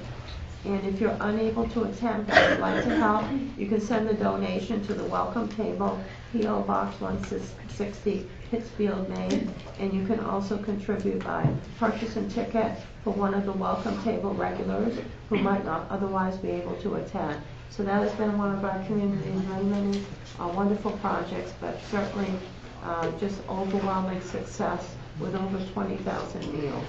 Thank you. Thank you, Catherine. Next is new business. Resolution 19-12, resolved that the town council confirm the town manager's appointment for the librarian's position in accordance with the personnel policy regulations. look for a motion from the council. Move we adopt resolution 1912. Second. Moved and seconded.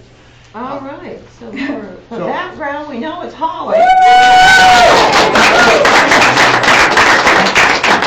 right. I'm glad to hear that. Questions or comments from the audience? We'll start with the audience first, then we'll go to the councilors. Any questions out of the audience? Any comments? Yes, ma'am, please state your name. I know who you are, Jane but... Woodruff, 109 Harlan Avenue. Given that I'm assuming our wonderful Holly Williams will be taking this position, I'm going to ask council where she's been in an acting position since Lynn left, whether you might want to consider compensation for her as acting head librarian. Thank you. Any other questions or comments, councilors? Audience. Anybody else? Not hearing any, I'll go to the councilors. Questions or comments concerning this resolution? Good choice. Very good. I've got quick background. Sure. Just which the audience might find to be interesting. And it was an interesting process to go through.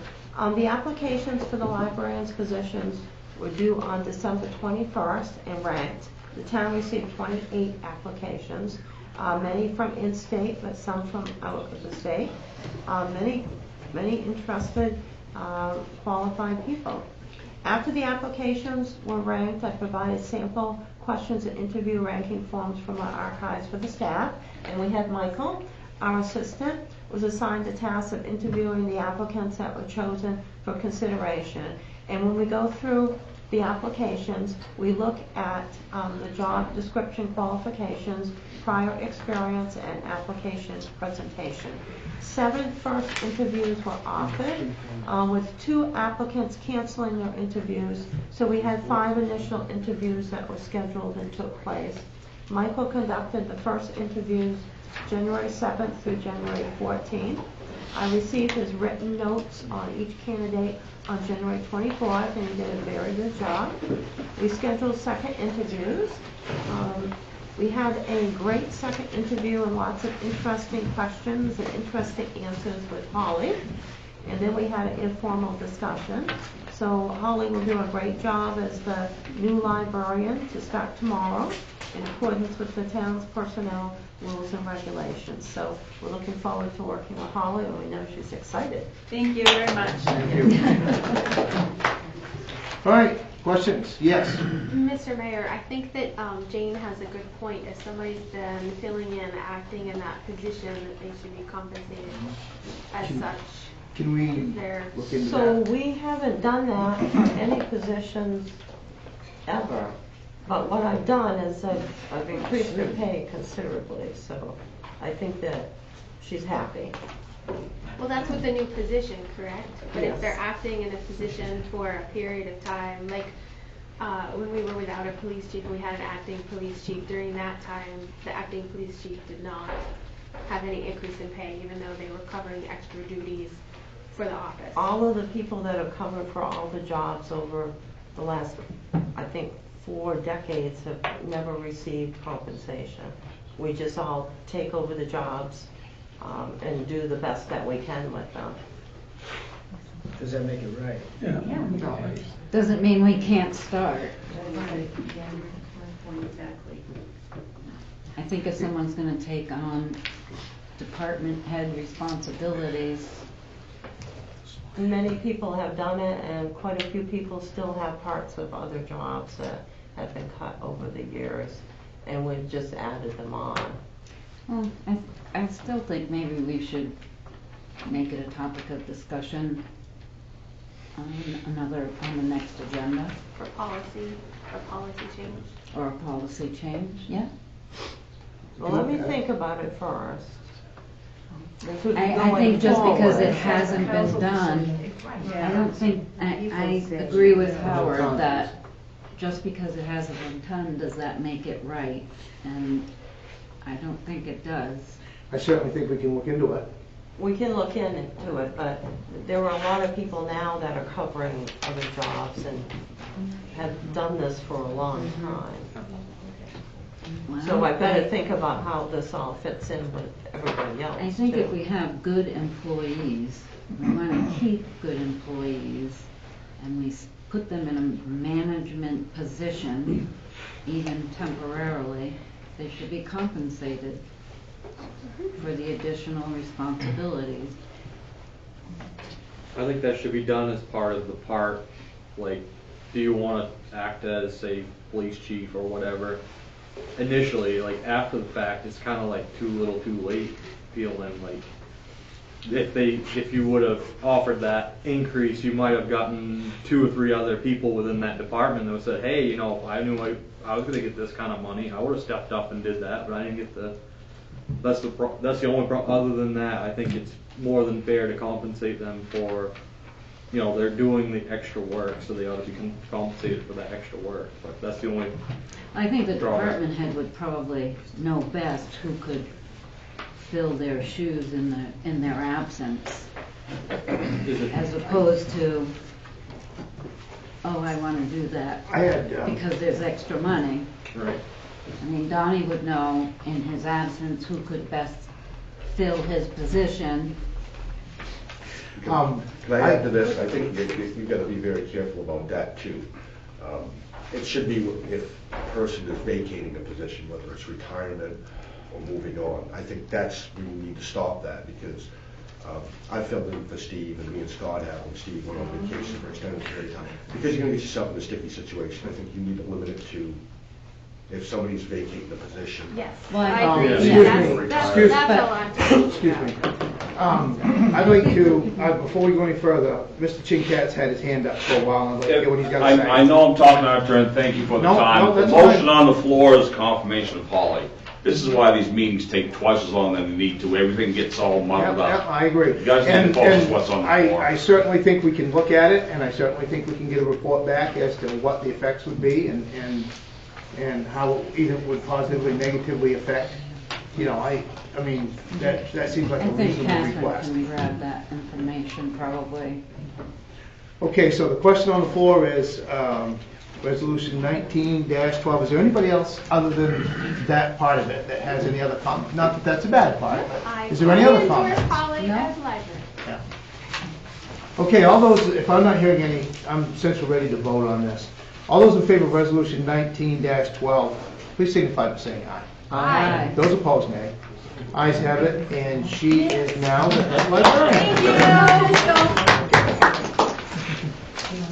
Resolution 19-3, resolved that the town council accept the proposal of Charter Communications Operating LLC in the amount of $84.98 per month and one-time installation charge of $99 for high-speed internet service, 100 by 10 megabits per second and 5 IP addresses at the Pittsfield Community Theater, and authorize the town manager to execute the service agreement.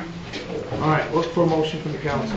Move we adopt resolution 19-13. Second. Second. Okay, thank you. Moved and seconded.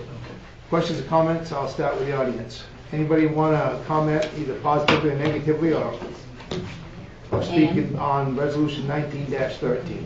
Well, I just have a quick question. I just want to understand, do we rent or do we own the IP addresses for the theater, we'll say? We rent them from the ISP. Right. What's the difference between renting and owning? Well, You can't, I don't think anybody can own an IP address. yeah, well, you can, but it's usually owned by an ISP. So an ISP will own like a master address, and then they'll cut it up into smaller addresses. And as they give out the service to their customers, they assign each one an address. At the theater, we have a situation where we have the projector, which needs its own address, and then an address for the rest of the operation. So when you get into the 2 or more, the next step up is 5. So it's either 1 or 5. So to get the 2 that we need, we had to go with the 5. Does that make sense? Well, no. Well, It makes sense, but it doesn't make sense. Yeah. I mean, So to it's get like- 2, you have to buy 5. That's ridiculous. Okay, so it's like the telephone system in Pittsfield, where IP address 487. Now, every business in Pittsfield has 487 and then 4 more numbers. A lot of Pittsfield businesses need a phone address and a fax address. So that's kind of what we're doing. Okay. That answered my question Okay. that I had. Did that answer yours? Okay. Any other audience members wish to make any comments, either on this resolution at all? Yes, sir. I just have a general question. I know your name, but please. Ron Watson, 175 Main Street. So the cost for this is $84.98 per month. Is the additional $20-ish over what I pay for my 100 megabytes per second or 100 megabytes down from Spectrum? Is that for the IP addresses? Because I pay about $65 a month for my internet that's the same speed. So I'm wondering, is that increase over that extra $20? Are you doing a business or residential? Residential. That's the difference. So they're charging a municipal corporation more? Yep. Of course, That's with everybody. Businesses all always right, get so- charged more. So, That answers my question. no, that's fine. Did you have any other? No, it just, questions? it I didn't want to didn't cut make you sense off. to me, but I appreciate that. Yeah, I didn't want to cut you off. All right, anybody else in the audience wish to speak on this? Okay, not hearing any, I'll turn over to councilors. Councilors, questions, comments concerning this resolution? Catherine, do you want to- The intent is to save money, and Michael has verified that this is a month-to-month arrangement, so we can cancel it if we need to. Okay. Awesome. Questions, councilors? Okay, no, not hearing any, since you're ready to vote. All those in favor of resolution 19-13, please signify by saying aye. Aye. Those opposed, nay. Ayes have it, and that resolution passes as well. Resolution 19-14, resolve that the town council authorize the town manager to execute a contract for the police department with the Humane Society, Waterville area, for the period of January 1st, 2019 through December 31st, 2019, to not exceed $6,659.70 for the year, and authorize the town manager to sign the same. For motion. Move it up, resolution 19-14. Second? Moved and seconded. Questions or comments? I'll start with the audience. Questions or comments? Anybody got any questions or comments in the audience concerning this resolution? No? Okay, not hearing any, I'll turn over to councilors. Questions or comments? Yes, they're still intending on continuing business, because it was up in the air 3 months ago, they was gonna go out of business, and now they're taking our money anyway, even though. Yes, so basically they got the donations that they needed to stay open, and this has happened before. Shelters will often go through the societies through this type of process. A number of them in the area have done that. So the contract is exactly the same. There is an increase of $421.50, or 6.8%. So this is the first time that they've increased this much, so that's part of their running the business. Thank you. Okay. Any other questions or comments, councilors? No? Okay, not hearing any, since you're ready to vote. All those in favor of resolution 19-14, please signify by saying aye. Aye. Those opposed, nay. Ayes have it, and that resolution passes. Resolution 19-15, resolve that the town council waive the bid policy, Chapter 2, Administrative Code, Section 106, to follow the state bid package for police cruisers, and to accept the proposed bid of Quirk Ford of Augusta in an amount not to exceed $31,611 for a 2019 fleet non-retail Ford utility police interceptor. For motion. Move we adopt resolution 19-15. Second. Moved and seconded. Questions or comments? I'll start with the audience. Questions or comments? Any questions or comments, audience? None? Yeah, I got a question. Just that general utility, just so everybody knows, that's the basic package. Am I correct with that? That's not all the bells and whistles and all that stuff. So That's a basic package. Basic package, yeah. Thank you. Anybody else? No? Okay, I'll turn over to councilors. Questions or comments? Catherine? So I should note, this is the basic package, it looks really good. And this one, as well as the Yankee Communications, look good. And it's good to have them on the agenda. But we have to think about how we put things in the capital budget. And so, in the capital budget, which was reduced to $706,000, Part B, funded by loans and bonds, has the police cruiser in for $41,000. So we have to think about if we're going to go out and use the Pittsfield future money to pay for this and then pay it back when we go get the loan, or if we're going to go out and get some options for the loans. So it's good to reserve the vehicle and tell Yankee to reserve the items, but we do need to determine how we're going to fund this, because this item, as well as the roofs and the paving, are listed to be funded by loans and bonds in the capital budget. So that might be something the finance committee might want to look at, or the council might want to just say, let's borrow, get the resolution on the next agenda to borrow the money from the Pittsfield's future fund and then pay it back when we when we get a loan for debt service to do these other projects. Or you might say, go out and get a loan. The Maine Municipal Bond Bank spring issuance will be coming up, but it's going to be a few months. So there's some options there. So these are good agenda items. They're good pricing. They're under the $41,000. It's good to reserve the vehicle, but we have to pay for it. So I wouldn't be able to issue a purchase order until we determine how we're going to do that. So you might want the finance committee to look at that, or you just might like me to bring some options back to the next meeting. My recommendation would be let the finance committee look at it, look at all their options, and then make a recommendation to the council. That's me. How do the other councilors feel? I feel like that's a good option. Yes, sir. I just want to make a note that that vehicle is on hold. I don't know how long they'll hold it. It's been held now for 2 or 3 weeks. And also, that's a 19 model. The 20s are coming out this summer or this fall. They're supposed to be the same type of vehicle, but larger, a little bit bigger. And I'm told they're going to be 36 to 40,000. Yep. So what's the consensus, councilors? So you're saying if we don't see too much, we Does the might not get finance- it. There's a chance.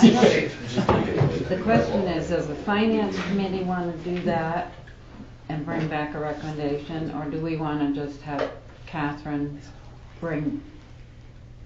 Well, if we're looking at doing a loan for the paving as well, you said there's 3 items, the paving, the cruiser, and what was the third We've item? got the roofs The roof. of, So if all of those are slated to be paid with the loan, I think we already have an idea of how much that's going to cost, and we should just go ahead and have you work up the numbers for the loan. Right. Knowing that we're going to purchase the vehicle, I would say use the PERS money to purchase the vehicle to secure it, because it's going to take a while to secure the loan. It will take a while. Going through the bond bank is going to take several months because they don't even open up the bidding, right? Yes. and Until then- March something. Yeah, and then the application is like this. Right. Yeah. So that's not really an option to wait for funding the cruiser to wait and do the loan, and it doesn't make sense to do a bond just for the cruiser when we don't know what, it doesn't make sense. Yeah, Catherine, didn't you mention before that there was $30-some-odd-thousand of interest from the future money that? I think $32,000 of interest is in there, but there will be more interest that will come up. I got the schedule upstairs, and I did ask them to update that. So I think the best option is to use the main purse money and then pay it back. I did contact Ron Epstein, the attorney for financial at the firm, and did ask how to do this for the next council meeting as an option. I would So, be in favor. so we sort of have 2 things going here. Under normal circumstances, I would think it would be, you'd want to go through the finance committee, but if that is very close to being, you know, if you got a time frame where it's gonna be let go, or you're gonna lose it, well. As long the as money's all there. of you are interested in using the main purse money, and then we pay it back. With We the talked main about- what money? First money, Yeah, that's money that came in from the state. It's called now Pittsfield's Future Fund, former main purse money that came in when the state was told they had to return funds to the towns that they had been investing for years, and investing really, really well with big dividends and everything. So we got those monies back, and we set up 2 separate accounts to address items, and then we have the $1.5 million in the Pittsfield's Future Fund. You know, some people have wanted to use it, some haven't, and this has changed over the last few years back and forth. But if everybody's in agreement now that you do want to use this, I can get the motion to address just using it out of the Pittsfield's Future Fund, and then we'll pay it back, and then we'll look at the Pay it loan back with a options. loan? When we get the loan, we would put it options. back. Yeah. I'm sorry. That'll give us time to get the cruiser, and then we'll be able to do the loan. Yeah, right, I understand that, but pay it back with a loan. Right, we would take out the loan for the full amount of the roof, the paving, and the cruiser. And the roof you're talking about is the highway department? No, the roof is this roof. Yeah. This roof right It'll here. be these 2 Did roofs. you know you because can it's take a starting- shower in their bathroom? That one's gonna be done too, yeah. Is it gonna be done this year? No, Next year, I think. that one is a massive cost. We should look at that building anyway. The whole building is, Yeah. Somebody had their hand up. So I mean, that would, Mr. Chinkat, can I? Yeah, thank put you. something in? I hate to sound like a nagging teacher, but the motion on the floor is to accept whether you get the car or not to finance it. Once Right. again, we're wasting time, and you're gonna do the same thing on the next one. There's no need, this meeting needs to go along, because we're not focusing on what the topic is. Thank you. But this one, I did have to mention the financing because people would just wanna go right out and buy it, and we can't, cause That should have been put in the motion. It's been 20 minutes talking about something that's not even a motion on the floor. You're wasting our time. All right, so we have a motion on the floor to use the PERS money to purchase this and then pay it back. Is there any other questions or comments? no. No, we don't have that motion. Not hearing any, I That's- sense, Wait, go ahead. the motion is, we're looking at 1915, correct? Right, yes, it's the agenda item. it's the agenda item, as written. Right, we're just, it doesn't talk about financing, it's No. just, This is just a side talk. Yeah. okay, well, the motion is that we waive the bid policy to follow the state bid package, blah, blah, blah. Nothing about financing. Correct. Okay. So are there any other questions or comments concerning this resolution? No? Okay, now hearing any, since you're ready to vote, all those in favor of resolution 1915 as written, please signify by saying aye. Aye. Those opposed, nay. Ayes have it, resolution passes. Resolution 19-16, resolved that the town council waive the bid policy, Chapter 2, Administrative Code, Section 106, and to accept the proposed bid from Yankee Communications in the amount of $8,195.90 for equipment to outfit a 2019 Ford Utility Police Interceptor. For motion. Move we adopt resolution 1916. Second.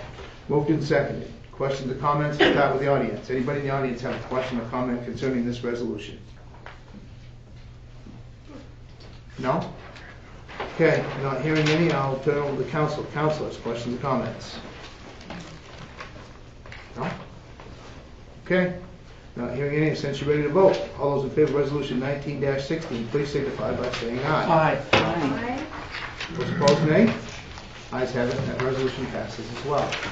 Resolution 19-17, resolved that the town council accept a grant from Somerset County and the Maine Emergency Management Agency, MEMA, in an amount not to exceed $16,412, and authorize the expenditure of those funds for same. For promotion. move we adopt resolution 19-17. Second. Moved and seconded. Questions or comments? Audience, I'll start with you again. Questions or comments concerning Resolution 19-17? Yes, sir. Yes, Michael Chinquette. What are those funds to be spent? On what are those funds to be spent? So the police chief has the information. The grant for $16,412 was to purchase portable radios, a brand new laptop computer, and ballistic vests and ballistic helmets for officers.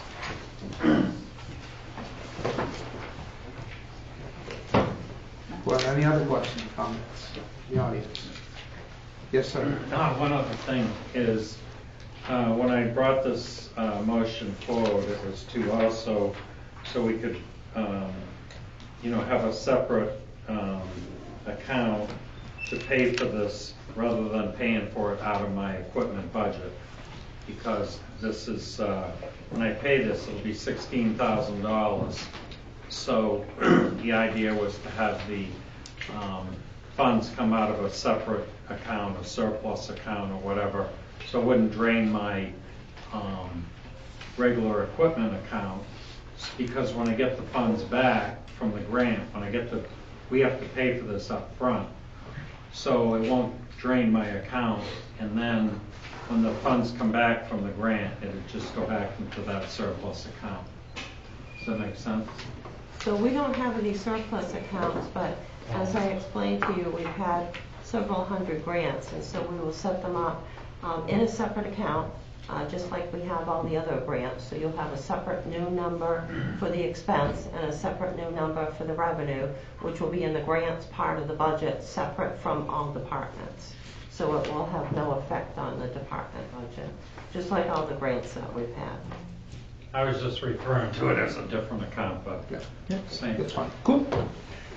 Okay, any other questions or comments from the audience concerning this? Okay, not hearing any, I'll look at the counselors and ask you if you have any questions or comments concerning this resolution.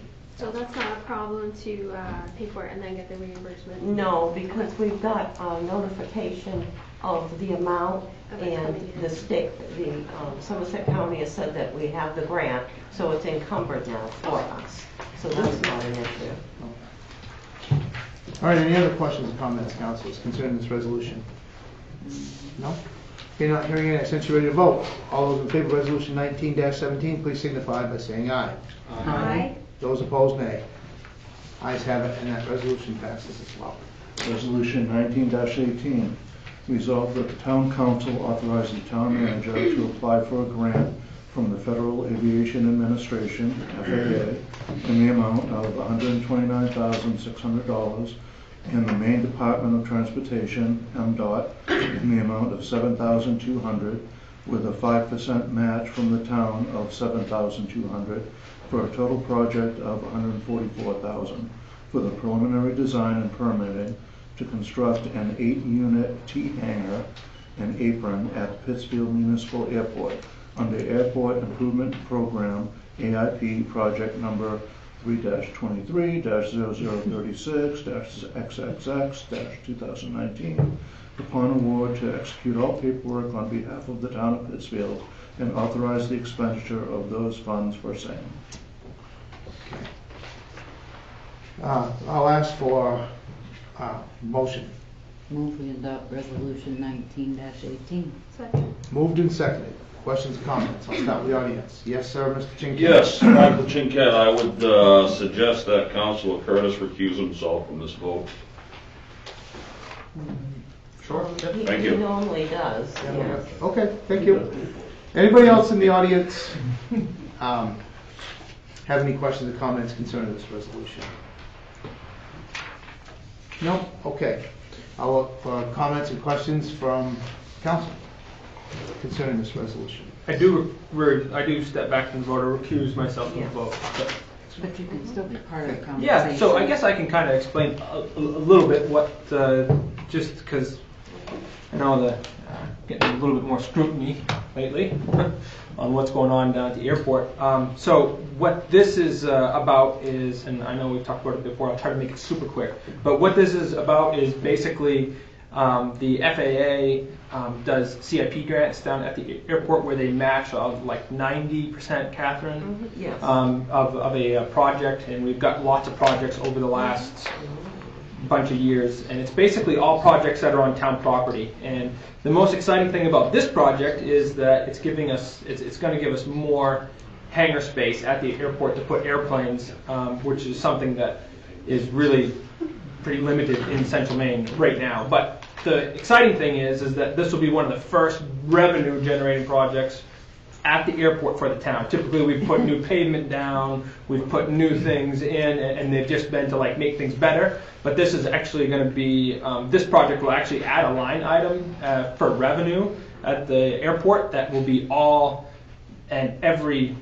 penny of revenue that comes from this hangar will go to offset the cost to the town for plowing and runway maintenance and stuff like that. So and also to keep up on the building. But these buildings are super simple. I'm trying to be quick. But the buildings are steel manufactured buildings, no insulation, just electrical. There's nothing fancy. It's just a steel shell with a door that you put a plane in, and then you charge like a per month rent, and all that money will go to the town of Pittsfield So it's Do you manage that? Yeah, this is another question that's been coming up lately. So I am technically like a daily, I manage the daily operations down at the airport, but I'm not there's no salary per se. My compensation for our contract that I have with the town, which is, You actually pay us to rent all the spaces. Yeah, so I pay, I think the number is $2,400 a year, but an interesting thing is that I actually own, so if you come down to the airport and you see the building Curtis Air down there, that's actually on private property. So I actually own the building, like it's actually my building just like you own your house and it's on like your property. So the piece of land that my business sits on is owned by me, basically. But I pay $2,400 a year to have access to the airport, basically. And but we also, I've been really proud that we have been able to, and I need to shut up, because it's getting late. But we have been able to keep the cost down because it's been a thorn in the side of a lot of other communities, the cost of the airport. And I really like that our line item is tiny compared to what it is at other places where they have to hire a manager and do all stuff. But, sorry. So yes. So Caleb does the day-to-day operations. I do all the capital budgets and the policies and procedures, anything to do with the grants. So we're really fortunate that we've been asked to proceed forward. So this is the first grant in a number of grants for this project. So it's very exciting. So Catherine, some of our background information here says that the grant is going to be used to repay $100,000 provided by Peak. Yeah, because and you remember complete the preliminary design and permitting effort that's currently taking place. So Peak has already lent the town money in order to do Yes. this? So because this is the one type of grant we couldn't apply for ahead of time, we had to apply after it was done for the preliminary work because the FAA had some new policies that they're starting to relax because they don't work. But we put a resolution through last year that since it was an economic development project, we call it economic development engine, and the airport is considered an economic development engine for the town because of the number of jobs and the money it brings in.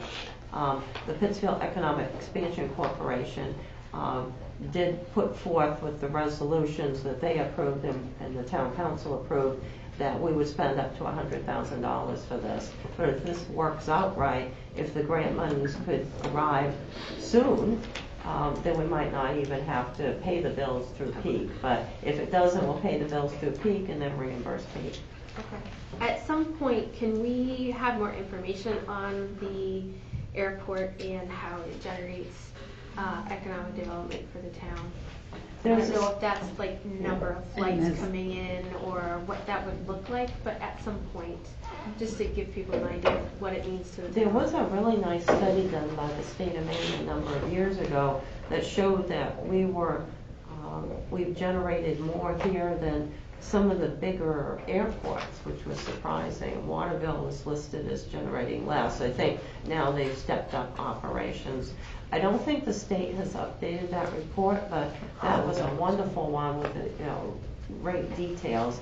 I don't know the number of details we can come up with. We know the number of planes, and we can generate the number of travels of the planes, but I'm not sure, because the state commissioned that study, how we would actually do some of that. It would just be interesting to have some of that. That study background information. was wonderful. The other question I had was,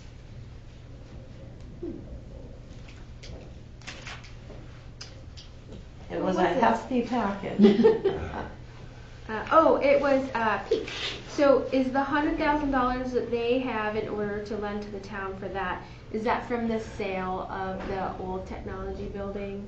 No, it's commingled, that money is in that account, but they had money previously. From other projects over the that were years. sold? Yes. Okay. And do we ever get a status report on Peak as far as like what they have for holdings and that type of thing? Well, we don't have it, there are no holdings. Will they have $100,000 to lend us? We just have funds. Well, funds then. Yeah. I mean, do we ever receive any, if they're acting on, I mean, I know we don't have any direct oversight of them or anything, but. This was a council item, right? No, the This was voted on. council approved that, Right, yes. we had, so I mean, I guess I would like information about how that all works.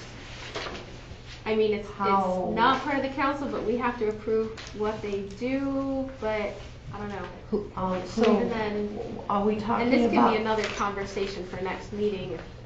if So are people we feel they belong talking here, about but- how Peak works? Because we have discussed that. We've discussed how Peak works, but how, if Peak's its own entity, why the town council has to approve like a sale of a building through Peak, or why we would have to approve using Peak funds to do a project like this, if Peak is separate. Do you know what I mean? Like, why are we being asked to approve things if I think sometimes because- we're told it's separate? I think we're trying to all work together, so if one entity can help the town or vice versa. So I can do a report, yes. Yeah, I I'm see just what trying you're talking to about. figure out what that relationship actually is and how We do that a works. report and an update. and give it to the Yeah, council. it was always set up, it's interesting because, and I'll be quick, Peak, the town council actually appoints people to Peak, even though Peak is separate. So it was set up so everybody would work together way back in the 1990s. Okay, well, we can talk about that maybe in March or something. Just curiosity, background for people. All right, very good, thank you. Any other questions or comments, councilors, concerning this resolution? No? Okay, not hearing any, since you're ready to vote, all those in favor of resolution 19-18, please signify by saying aye. Aye. Those opposed, nay. Ayes have it, and the resolution passes. Resolution 19-19, resolved that the town council appoint the following members to the following town boards and committees. Did I read them all? Does everybody have that in front of them? I don't Yeah. wanna- Yep. Oh, you don't? It's Sorry. hidden. Last page. That's the last page. There you go. You got it, Deb? I'm sharing one, I Yep. didn't get one. Okay. That's fine. Everybody else has got it in front of them, so they know who we're talking about. I'm just taking it as a slate. It was in the or- back of this big packet. Yeah, it's the last. I mean, we can talk about each one if you want to. That's fine. And- I'm sorry, go Oh, ahead. no, I was gonna say, didn't Deborah see this in is not here. gonna be able to be on the Board of Appeals because it's an incompatible office with the town councilor, but we thank her for thinking of it. Okay. Well, I thought I was still on it. All right, so we got resolution, so you read that now. Have we voted on that already? We didn't open the motion yet. Yeah. Okay, look for a motion from the council. Move we approve resolution 19-19 with the following names. Do we need to put them in there? Ken, if you want. I think it would be helpful for the audience. Economic Development Committee Team. That's one I've never heard of, actually. Robert Bob Beatty Beatty. is a renew. Do you have airport committee there? Yep, Dave Ross. Yep, on the back. Am I on the wrong side first?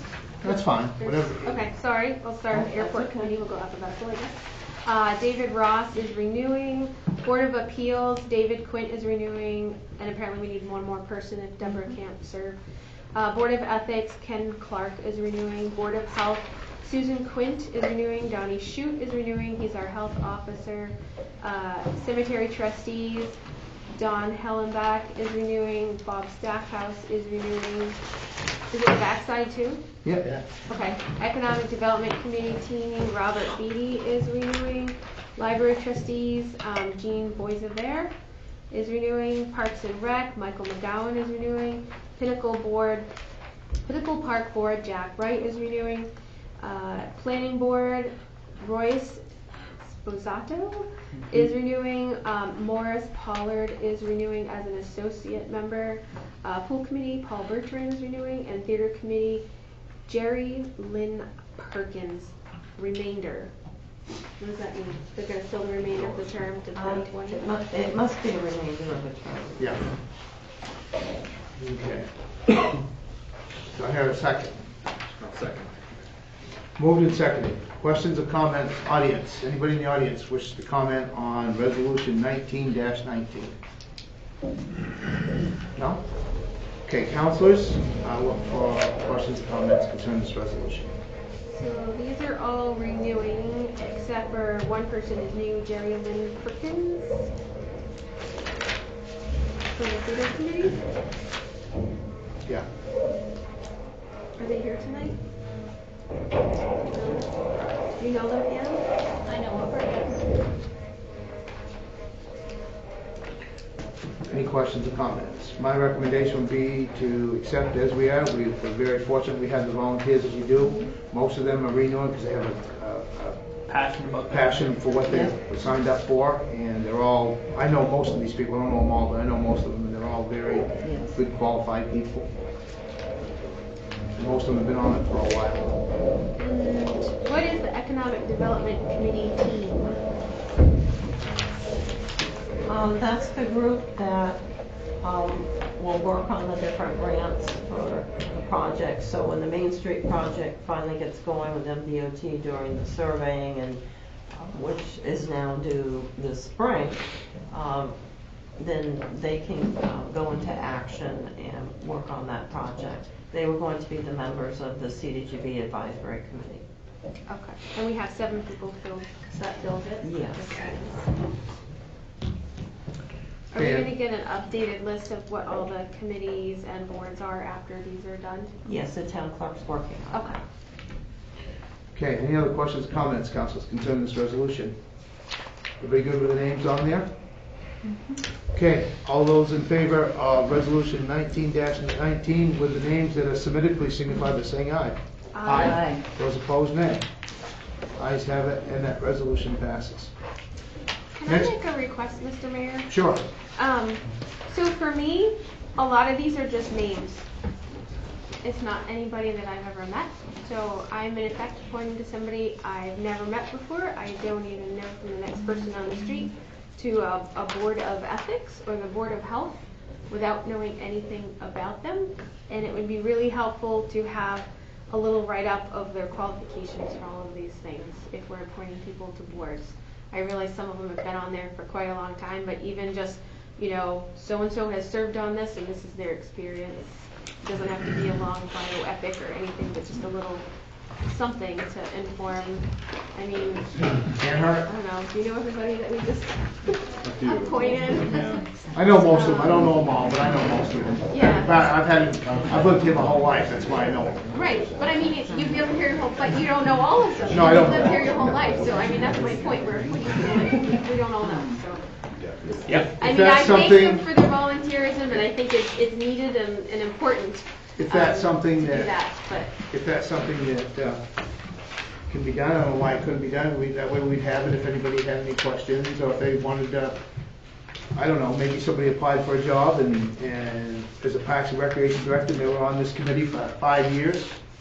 they could use it as a reference, and we can use it as a guide to go by. I don't So know. what we can do in the future, in past towns I've been in, there's been a short application form that is given out to all the volunteers, people who are interested in being on the committees, and then you have their write-ups on why they want to be on the committee, and then their background is very quick to fill out. So we will do one for all the future volunteers, and then we'll have all that information that people are interested in. It'd just be helpful. Yeah. And then I for don't the think it has past to be an ones, application process, No, just as yeah, general. it would Like a just be a two-sentence- form. Yeah. you know, because it, Like we why? have are a you hard interested? time finding Right. people to Well, fill just a couple of positions. questions. And just like when I wanted to be on the finance committee, that's how you learn. Right. Yeah, and I is to do. don't want to discourage anybody. I just want more than Right, I think a little A name. biography to of go who they by, are, yeah. You know, if I just Makes sense. It would be a simple form, so it would be easy to fill out. thank you. Okay.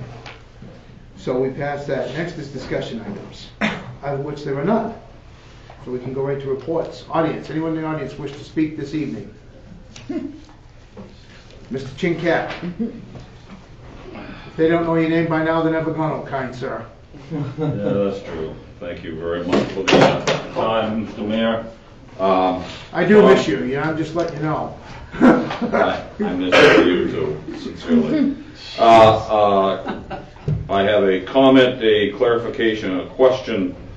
First of all, I'd love to see everyone here in the audience. I said it when I was on that side, and it's good to have this many people involved for whatever the reason. And thank you all very much for coming and joining me here. I did want to mention to Donnie, of all the words that we hear, this budget's out, that budget's out, the taxes going up because we're not covering, to have those numbers that you're showing is commendable. I think you're a true professional, and for what you do for this town, I think you need to be acknowledged in some way. So thank you very much. I mean, you're a true professional, an expert, and you're very good at what you do, and it shows.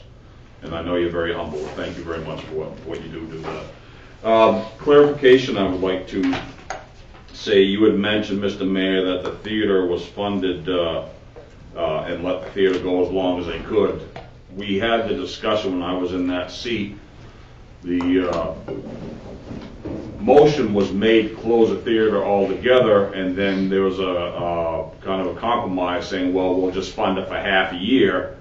And I know that to be true because my comment was that we funded the theater closed less than a week and a half after we celebrated our bicentennial, which is rather ironic. So having it budgeted to see how long they can go, I mean, that's their incentive now, but that was not the intention when it was funded. Correct. So we just correct. got that was the discussion, whether it's changed now. I haven't been to all meetings since then, and I know Ann and seeing all the people here for the theater committee. I mean, we haven't seen that for quite a long time. Thank you for doing that, and congratulations to the young folks who are taking part in that. I think it's to be commended. Whether you're for the theater, whether you're not for the theater. Just with all due respect, and my apologies if I did not present myself as professional I should have. There's a very strong tendency to get off track on what the topic is and what the motion on the floor is. It needs to be reined in, and I try to do that quite a bit, and it's so easy to get off on a tangent. We spend so much time here, and I mean, the world record we had a few meetings ago, 1:30 in the morning. I don't want to do that, and I want to say publicly, I'll never attend. Heather, I think you did a fantastic job filling in as deputy mayor. Your first meeting that you chaired, in that fact, it was trial by fire. You did a super job, and I think you've shown yourself to be leadership material, and that should be considered next year at this time. Quick comment: the video files, your comment not having everything in stated word for word on the reports. As long as the video files are controlled and stored and kept just like any other document, I mean, that's sufficient.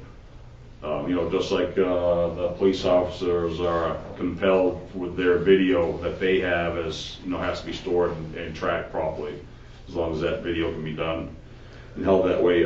So I want to close with a question to the council, Mr. Mayor and Catherine. Has the town manager's evaluation been completed for 2018? Not as of this time. Catherine, question for you directly, and Michael. You recall that email that I sent out as mayor the second week of December requesting to have that done for the end of the year? It's almost 2 months later. Why hasn't that been done? It's in process. No, that's unacceptable. 2 months later. Come on. Catherine, you've been doing this for 20 years. Why this year? Why? Because Did you forget? I went on a mandated vacation, but evidently you sent the email out when I was on It's vacation. not up to the mayor. It is not up to the mayor When I was to on tell. It is vacation. not up to the mayor to tell you when to do your job. Tim never had to do that. Bob never had to do that. Any other mayor didn't have to, because I, as mayor, did not direct you to do that evaluation. That doesn't mean that you aren't obligated to do that. All right, well, there are 2 years in which the budget process was complicated, and we did do it late, and this is going to be the 3rd year. It'll be done by the end of the month. However, the email that you sent out was sent to the town computer, and I was on vacation at that point. But the deputy mayor did call me to indicate to ignore that. We will take care of it when you get back from your vacation. And I came back last Monday from my rehab vacation here. And so I'm working my way through 638 requests and items that people want.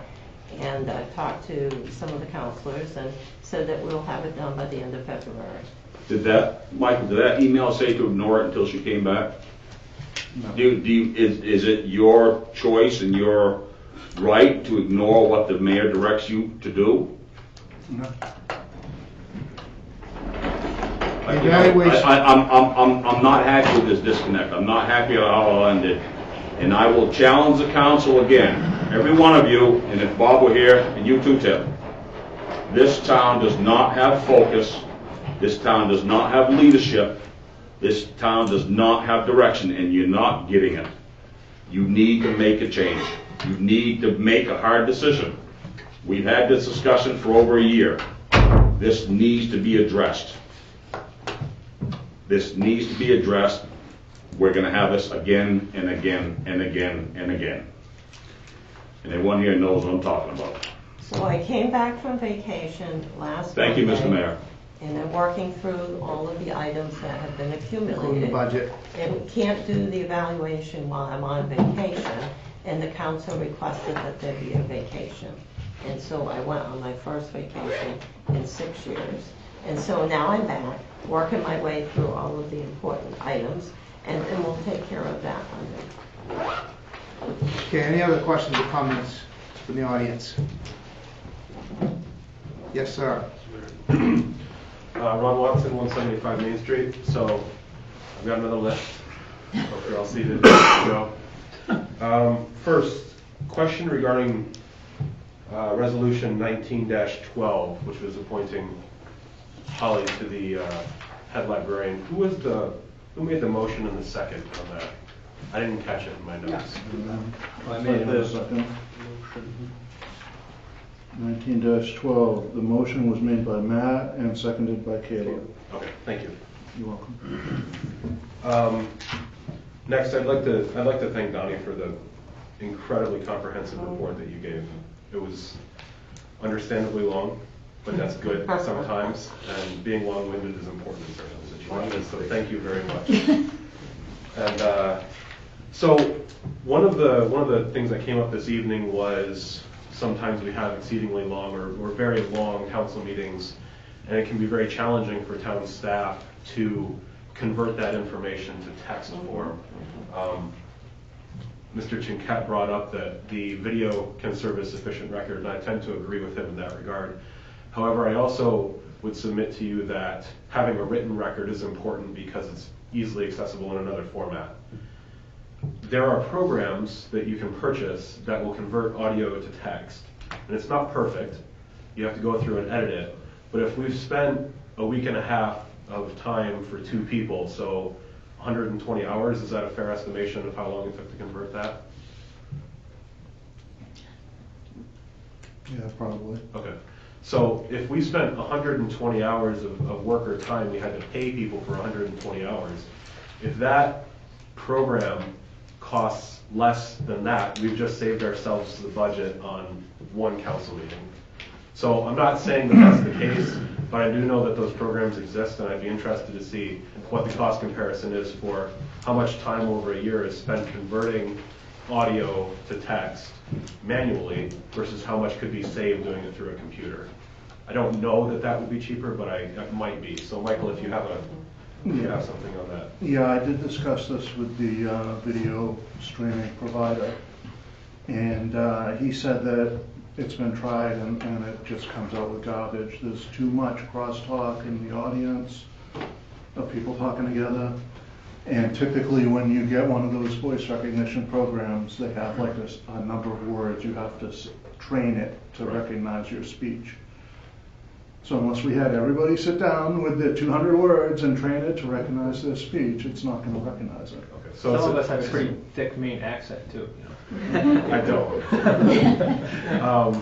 So it's a function of the video audio quality and the crosstalk and. The speech recognition programs aren't up to snuff for this environment yet. Okay. But for sitting down and reciting into a computer just one-on-one, they are. And even then, they're not. Yeah, even then you've are got to go back accurate. and fix things, but. Okay, thank you. So one thing that Donnie mentioned during his presentation was possibly having some social media presence for the transfer station and training people, showing them what the programs are. And I think that's a really good idea. One of the things that I think would be very helpful is having just short video clips of like 1 minute to 2 minutes saying, here's how you can visually identify the difference between this type of plastic and this type of plastic, or this type of cardboard and this type of cardboard. And I'm sure that you've put out resources in the past for stuff like that, knowing how diligent you are. Yeah. But having something that you can blast out over social media, put on YouTube, have a link to on the town website might be very helpful for residents who may not have access to that other information otherwise. So just a thought. Yeah, and that's one of the things that I know Michael is the technology guru, and I didn't want to come to rely on computers, and now that I do, they frustrate me. So doing a 2-minute YouTube video would probably drive me insane, so if I could have some help. I was actually thinking about posting them YouTube short videos on the website. Would be a start. So one thing that I had requested last time was the background information for the meeting minute, or the meeting agenda, that it be presented to the audience so that we had the background information on the various motions that were going to be made. I'd like to reiterate that request. I think that that would be very helpful as an audience member to have that information ahead of time. We did talk about that, putting it on the entire packet that the council gets, be put on the website, and if I remember correctly, we all agreed that was a great idea. This is the one for tonight. Perfect, thank you. But as you can see, it's quite. Right, so that brings me to my next point.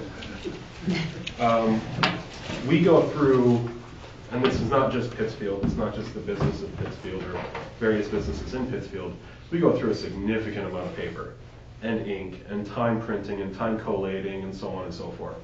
So it might be helpful in the town office to have a form that individual citizens can come in and fill out, request what they want to request, they can get a date that they can expect it, and then they can elect to have that information delivered to them digitally in a PDF format, as opposed to having it all printed out. And if you have that option, I would suggest that having a small fee if they request that it be printed out would not be outside the realm of propriety. Right? If somebody comes in and requests 250 pages or 500 pages, they should pay for that, because it's a town resource that is being used that can be easily delivered in a format that doesn't cost them, the town, any money. So just a thought, having a form up there where people can come in, ask for specific information, have a deadline or have an expected by date, and then they can write their email, and I can accept it as a PDF and sign it, and then we have a record of requests, and things can be delivered digitally. It would save a lot of time and energy, I think, and paper. So one thing that came up this evening during one of the discussions was possibly going through the finance committee. I believe this was for the police cruiser, that it should go to the finance committee before it comes back to the council. And I think that that's, in this situation, probably would have been a good idea. And I think broadly, perhaps, over all of the recommendations that we make or all of the resolutions that come up, if there's going to be an expenditure of money, there should be a fiscal note attached to that. This is where the money's coming from. This is how much it's going to cost. If we have to take out a loan, this is how long it's going to take.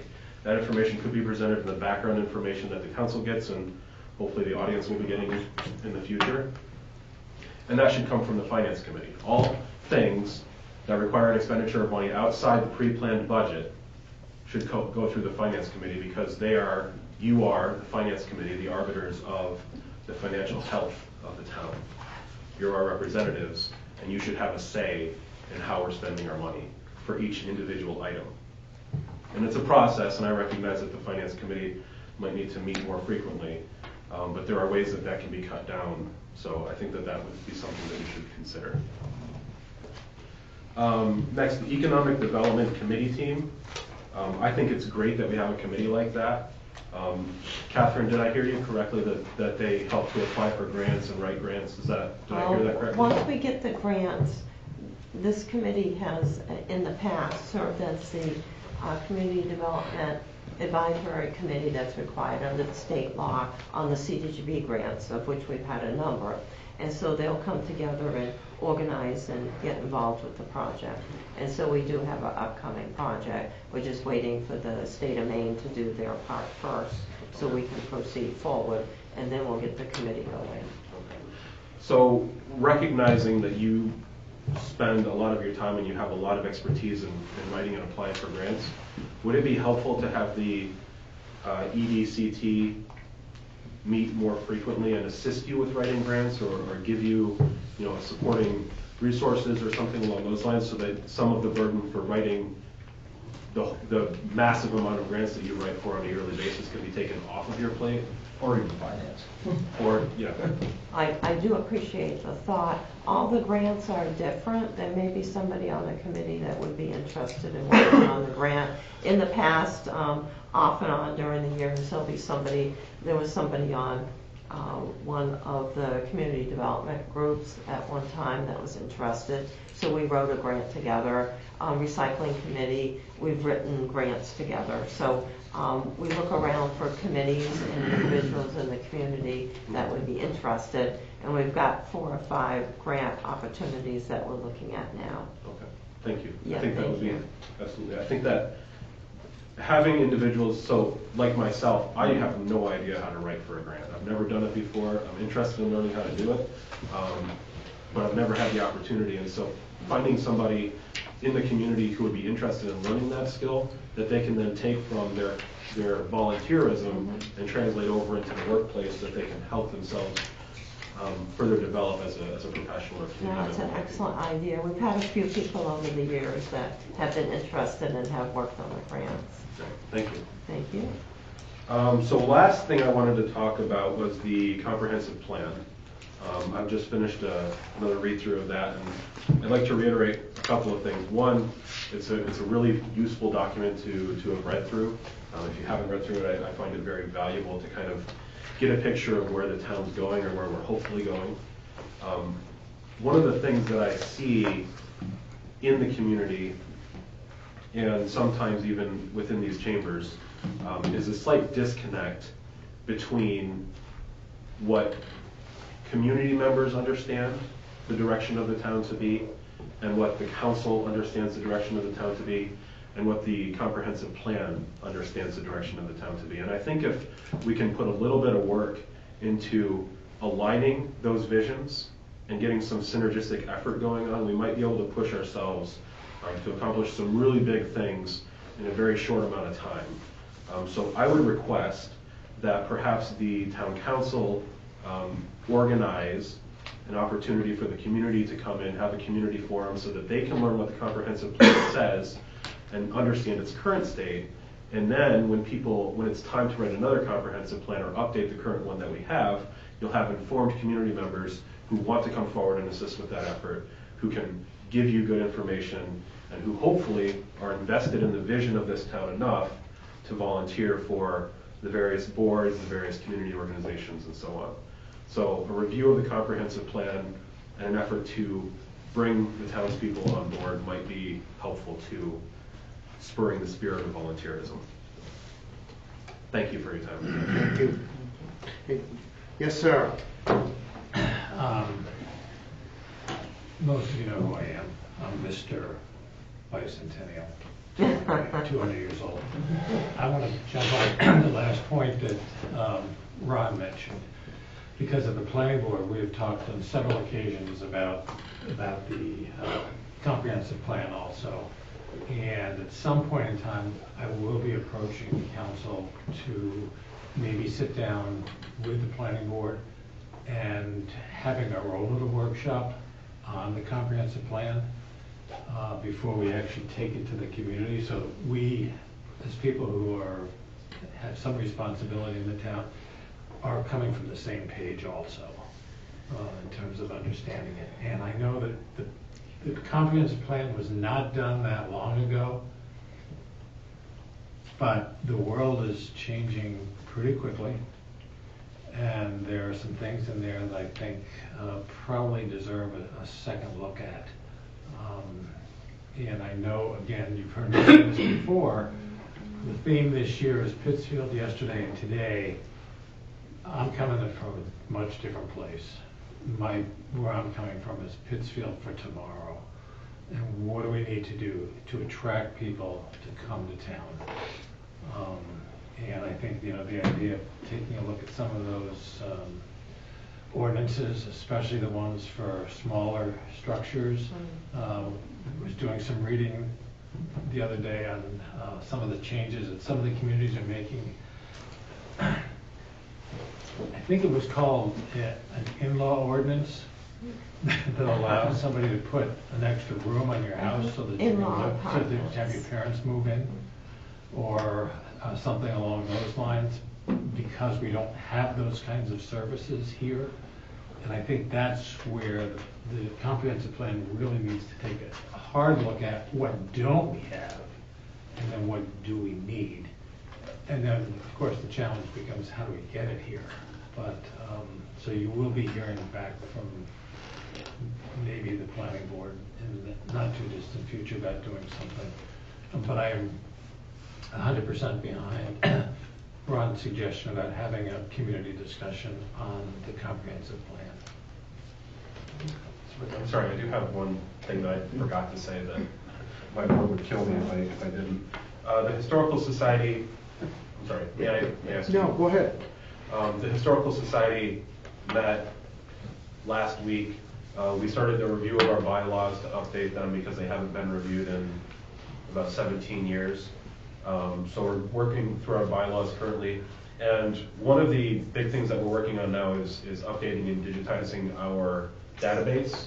And so if anybody knows anybody, including yourselves or your older teenage children who are interested in learning web page development and database management, which are skills that are going to carry them forward into college and into their career, please reach out to the Pittsfield Historical Society, because Tom Roberts is putting in countless hours doing this project on his own, and he is ready and willing to teach anybody who wants to learn the processes that we're putting in place. So, thank you. Thank you. Anyone else in the audience wish to speak? Yes, sir. Michael LeBlanc, 176 Trinquette Street. I just wanted to share a point of information with the council.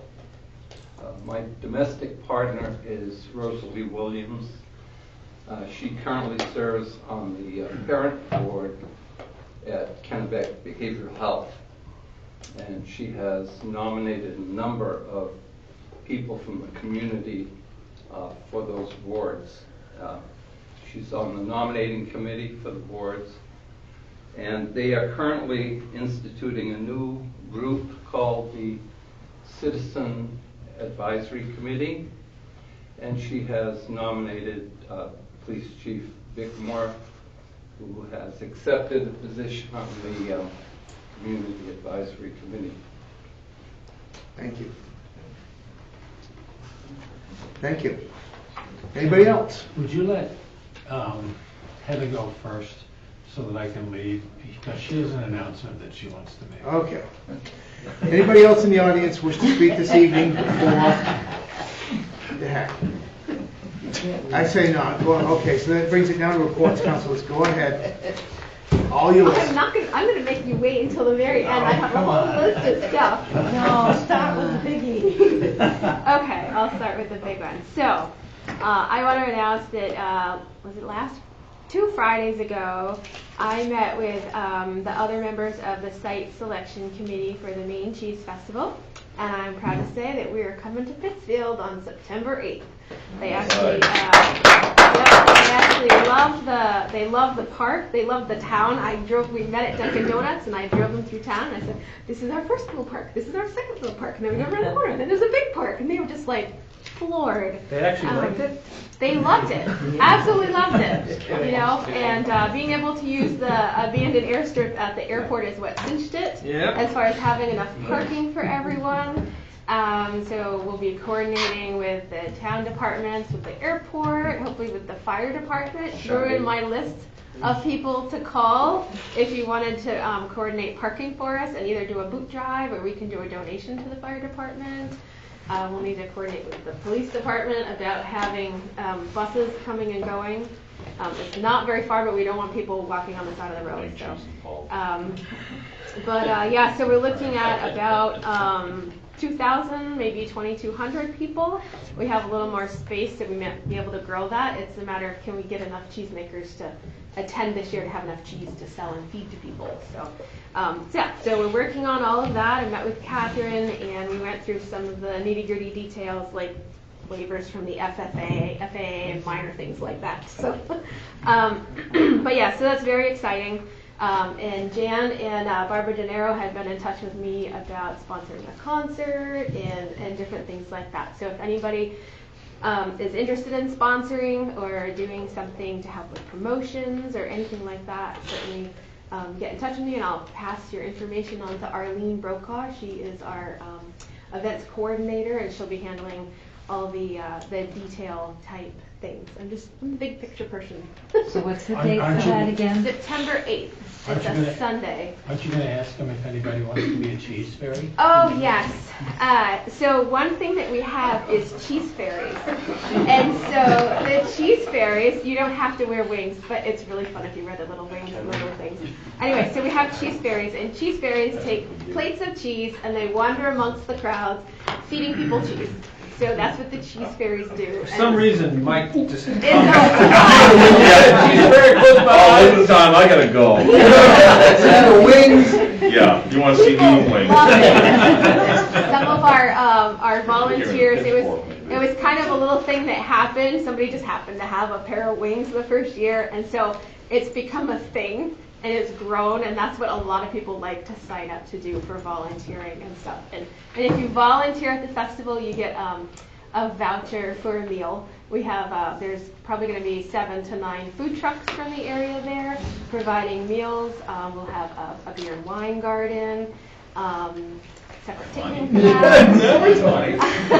But you have to wear wings.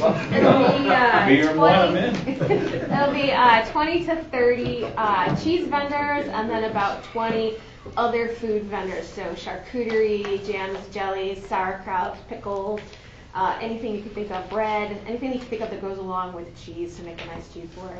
We're going to have some educational things, some cheese talks. We have one of our members is actually presenting a talk next Tuesday night down in Belfast at the Belfast Library about the history of cheese making in Maine, and so he's agreed to actually give that talk during the festival as well, which will tie into the 200-year history of the town and everything. So there's a lot of exciting things, and I'm still trying to talk Jack into letting us have some goats and sheep down on the park, but maybe a calf. I did say, you know, we have one member that makes a water buffalo cheese, so I think he just kind of drew the line there, but that was kind of a hard sell once I said animals, so I don't know about that. But anyway, so it's going to be really exciting. Tell them you'll put them on the side on the side by the river. Yeah, well, maybe we'll just keep them on the sidewalk, and it'll be easy to clean up. The first year I did the egg festival, that's Yeah. what we did, is we had that. Yeah. Over here, Jack, out Yep, of the way. Yep, out of the way. Don't mind that over there. So yeah, so that's the exciting news. So we're really happy about that, and there's a lot of background work that's going into that now. So we're pretty excited about that. So that's my big announcement. If you have to, you can go home now. You're gonna miss the rest. I'll get it. I'll watch it on. And I want to thank Donnie for all his diligent work at the transfer station and all the information that he provided. Probably always the most comprehensive reporting comes out of the transfer station.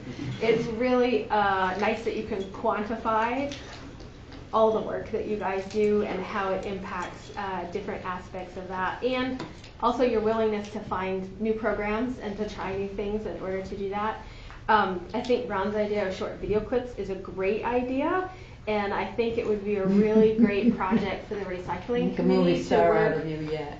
to work with Catch some people putting stuff in the bin out there, just gotcha. put a game camera out there or something. But I think it'd be a really great Earth Day activity to go into the middle schools instead of just, you know, educate them about how recycling is done and then have them produce something to, I mean, it could be a cutesy little 2-minute iPhone thing that they do, and then, you know, have the kids advertise how to do recycling type thing, because, you know, they would do a good job for that. But yeah, so thank you for that.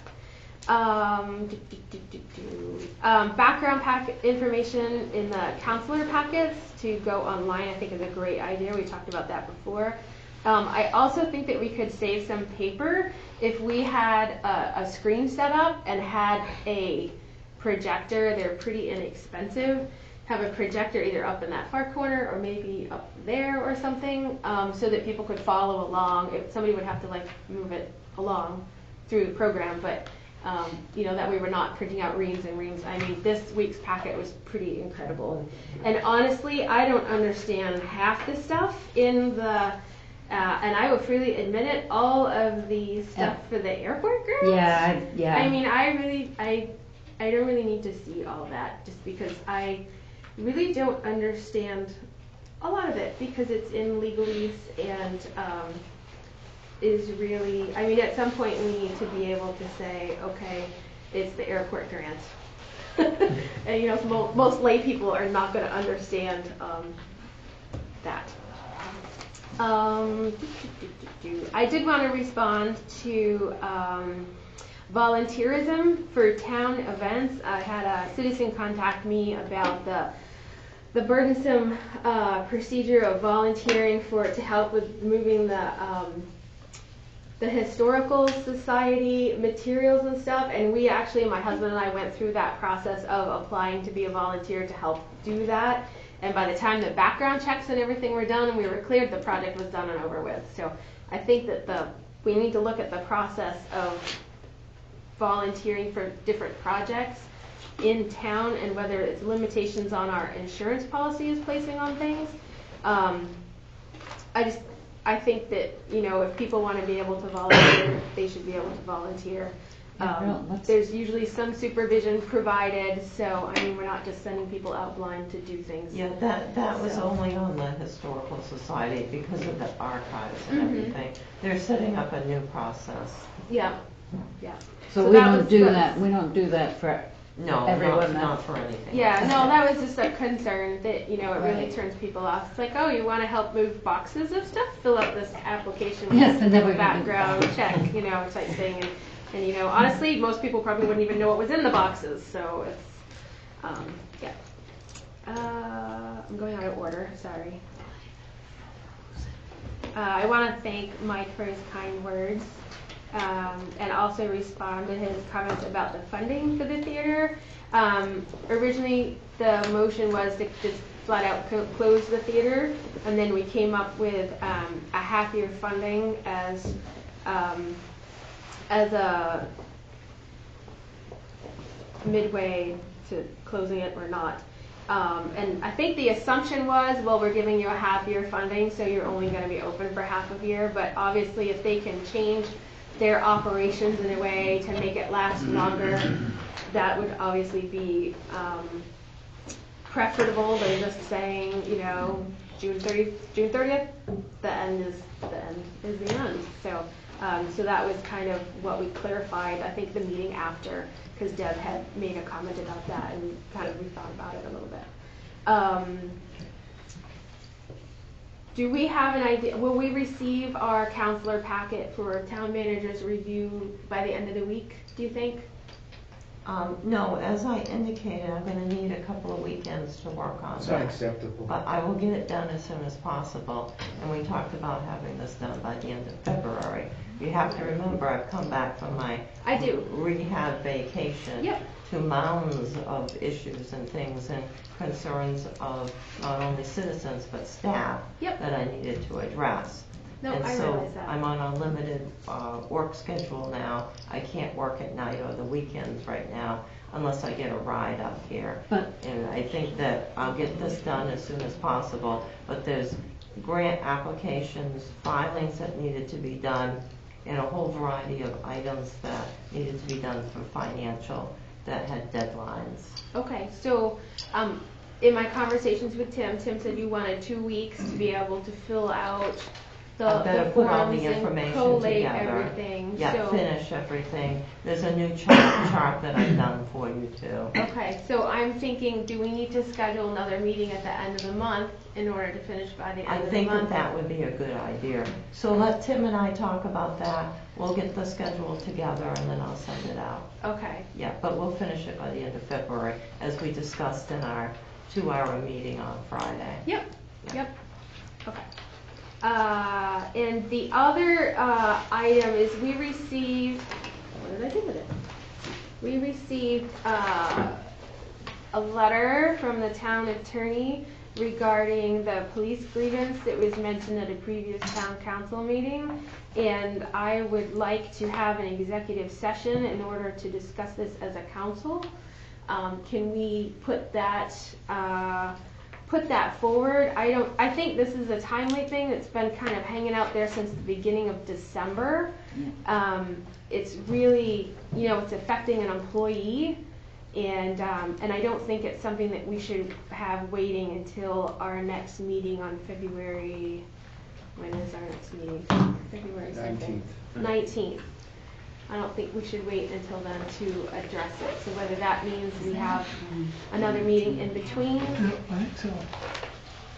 just for an executive session, just to talk about this one item. All right, let me see when the town attorney will be available, because under the executive session regulations and the fact that she has written up her opinion, we should be talking with the attorney in order to have the executive session. So let me check on what her schedule is and what date she would be available, and then we'll figure out if the councilors can all get together in between the meeting. I don't understand. When I was on the council before, we didn't need to have a legal opinion before we went into executive session. This is a very technical item on a union grievance. Okay. So because we're discussing the legal opinion that the attorney sent to us, Catherine wants to have the attorney available to answer questions. Yes. So that's why she wants to coordinate with the attorney before we set a date for that. And besides the fact that we'll want to ask questions, it's also a requirement of the state law. Okay, and so we also need to notify, should the police chief also be available for this because it's his department? So I would think so. There may be a number of other people too, so I will talk with the town attorney and see who she thinks should be there. Okay. And how will you let us know that? Are you going to email us or call him? Yeah, email is fine. Okay. Call Tim. Or call those that don't have a computer working. Send them a letter. The old-fashioned day we did the faxes. Okay. No, I can email it. Okay. I will be out of town the 11th to the 14th. So you know. I have a cheese conference to go to. So, is that the end of my list? That's the end of my list. Okay. Thank you. Thank you. Matt? Sure. I just want to thank Don for his presentation. I learned a lot, even though I deal with that type of thing all the time. I just want to bring up, it's been brought up by Mike Chinquette about staying on topic while we discuss resolutions. I agree that we need to stay on the resolution, but at the same time, we have to have discussions. So I don't know if there's more of an appropriate way to handle the discussions. There's a line item in the agenda that says discussion items, and it's always read none. Do we need to make notations as we go and have these discussions No. Usually there's a big list there. Yeah, we would just stay relevant on point. The financing item had to be discussed because people would think they could just buy the item like that. And all of the other items that we had always have the financing on them. But this year we're doing the capital plan differently. So, it's a process that we need to go through. Because, I felt this way, when we was doing the budgeting process, I felt like the whole time I was, hurried. We couldn't talk about anything because it was we gotta go to the next one, we gotta go to the next one, we gotta go to the next one. If we talked too long, it felt and I agree, it's 10 o'clock already and it's crazy, but, there's a lot of things that need to be discussed. I'm just trying to think of out loud, so to speak, of a better way to use our time constructively so that everyone can throw their ideas out there, be respectful of everyone, and still get things done in a timely manner at the same time. And we have to have these discussions all together in a public format. So it's hard. It's not like we can call and have a conference call later, 2 days from now or something. We can't. We're not supposed to email or anything like that. So, that's why a lot of these things have to be taught. But go ahead. I will take partial responsibility for that, man. And part of the problem is that it's a fine line between you got to keep the meeting moving, and that's part of my job as mayor, to keep the meeting moving. And Mike was very good at that, and I'll be the first one to publicly say that. And that's one of your strong points. Thank you very much. Unfortunately, it's not one of mine.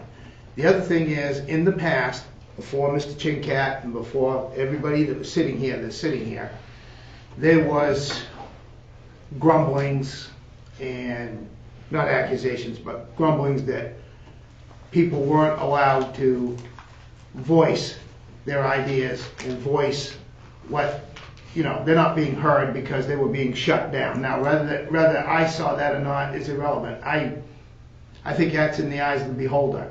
But the bottom line is I try to do a fine line between moving the meetings along, but making sure that if you've got something as a councilman or somebody in that audience has something they want to say, worst thing we could do is shut people down because then people aren't going to participate. And so that's one of my Achilles heels is I've got to figure out, and I'll work on that as a mayor this year. And well, it's a work in progress, and I'll try to keep things moving as best I can. I'm not as good at it as Mike is, and I won't even pretend. But that's part of that's on me. So just so you know. I don't mean any disrespect to Mike either. I understand. It's just difference in styles. None taken, man. I'm just trying to find a common ground here so we can, all See, I would have cut you off a couple minutes ago. So that, and then the town manager evaluation. I've never done one, so I don't know how that all goes. But why is it that Catherine has to put a lot of work into the Isn't it just we tell her our opinion of how she's doing her job, and we just shouldn't? You're gonna need the background on what's taken place during the year. So I was told in the past when this started, I couldn't work on this during the week because it's my presentation. So I work on it on the weekends. So I'm gonna need a couple of weekends to put it together. And remember, I've been out for a while on the mandated vacation, which was really a rehab vacation. And then I came back to an amazing amount of work and needed to help the staff members who were struggling with all the requests coming in. And so I'm working my way through that. So I just need a couple of weekends to work on it and put the information together. When you see it, you'll see why it took a while, and you'll see the value of it. So you basically give a rundown of what happened in 2018, what points went through, and then we read through it and we give you feedback. Correct. Okay. Yes. That makes more sense. Yeah, why it's a you're very helping. sensible, logical, very easy process, but it does need to be complicated and put together. See, in my mind, when I hear evaluation, I think, is Catherine on time? Is she answering my questions? Is she respectful to others? Things like that. Yeah, That's what I'm thinking it's all of. those items, yeah. Along with everything else. Yes, Okay. everything else. That's why I was just like, while you guys are saying about this, I'm like, why is it, okay, makes sense. Yeah, there's a process that was voted on years ago. So when you see the document that I put together, which is partially together, you'll see why it takes a little bit of time. But it's very valuable. Okay. Interesting. I'm sure. Thank you. Okay, and further, the minutes. I attend many town meetings ranging from populations of 1,000 to 10,000. And I get to see people's agendas in towns. And I say majority, 80-90% of them are a single piece of paper. The agenda's on one side and the minutes from the previous meeting on the other side. Like, it was such a culture shock when I took on this position, and then I'm getting like this much paper every, obviously some of it's the background, but other towns in my experience do not do a thorough job as this town does with the minutes. And I mean, it's my understanding, yes, you want to have as much in as text as you can, but it's more like a synopsis of it. It is, so. yes. I just want to say, I think I don't know how they do as good a job as they do, so I guess it's Mike's job right now. So thank you for doing the best you can with, audio and cassette tapes, and I can't recall everything, so I don't know how you do it all. I think we're fortunate to have such great council packages, because most towns don't have those. Yeah, As you yeah, said. they're a lot more laid back, I guess, than Pittsfield's like professional looking. Like, we all have our own desks. I've gone into towns where you just huddle in the corner, so to speak, in the town office, and it's like, find a chair if you've got one. It's like two rusty fold-up chairs, and you're lucky if you can sit down. And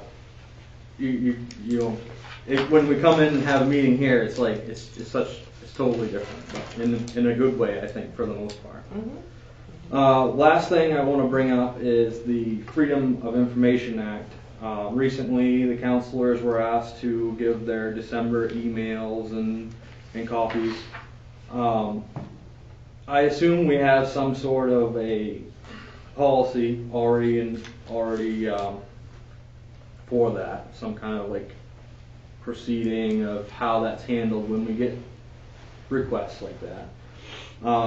We discussed earlier that you was not going to be charging the media for this. Yes, this first time, but we're talking thousands of pages and 2 Xerox boxes of materials, and we still have a few that are at the town attorney. So this has taken up an amazing amount of time, and I had to work on this as soon as I came back.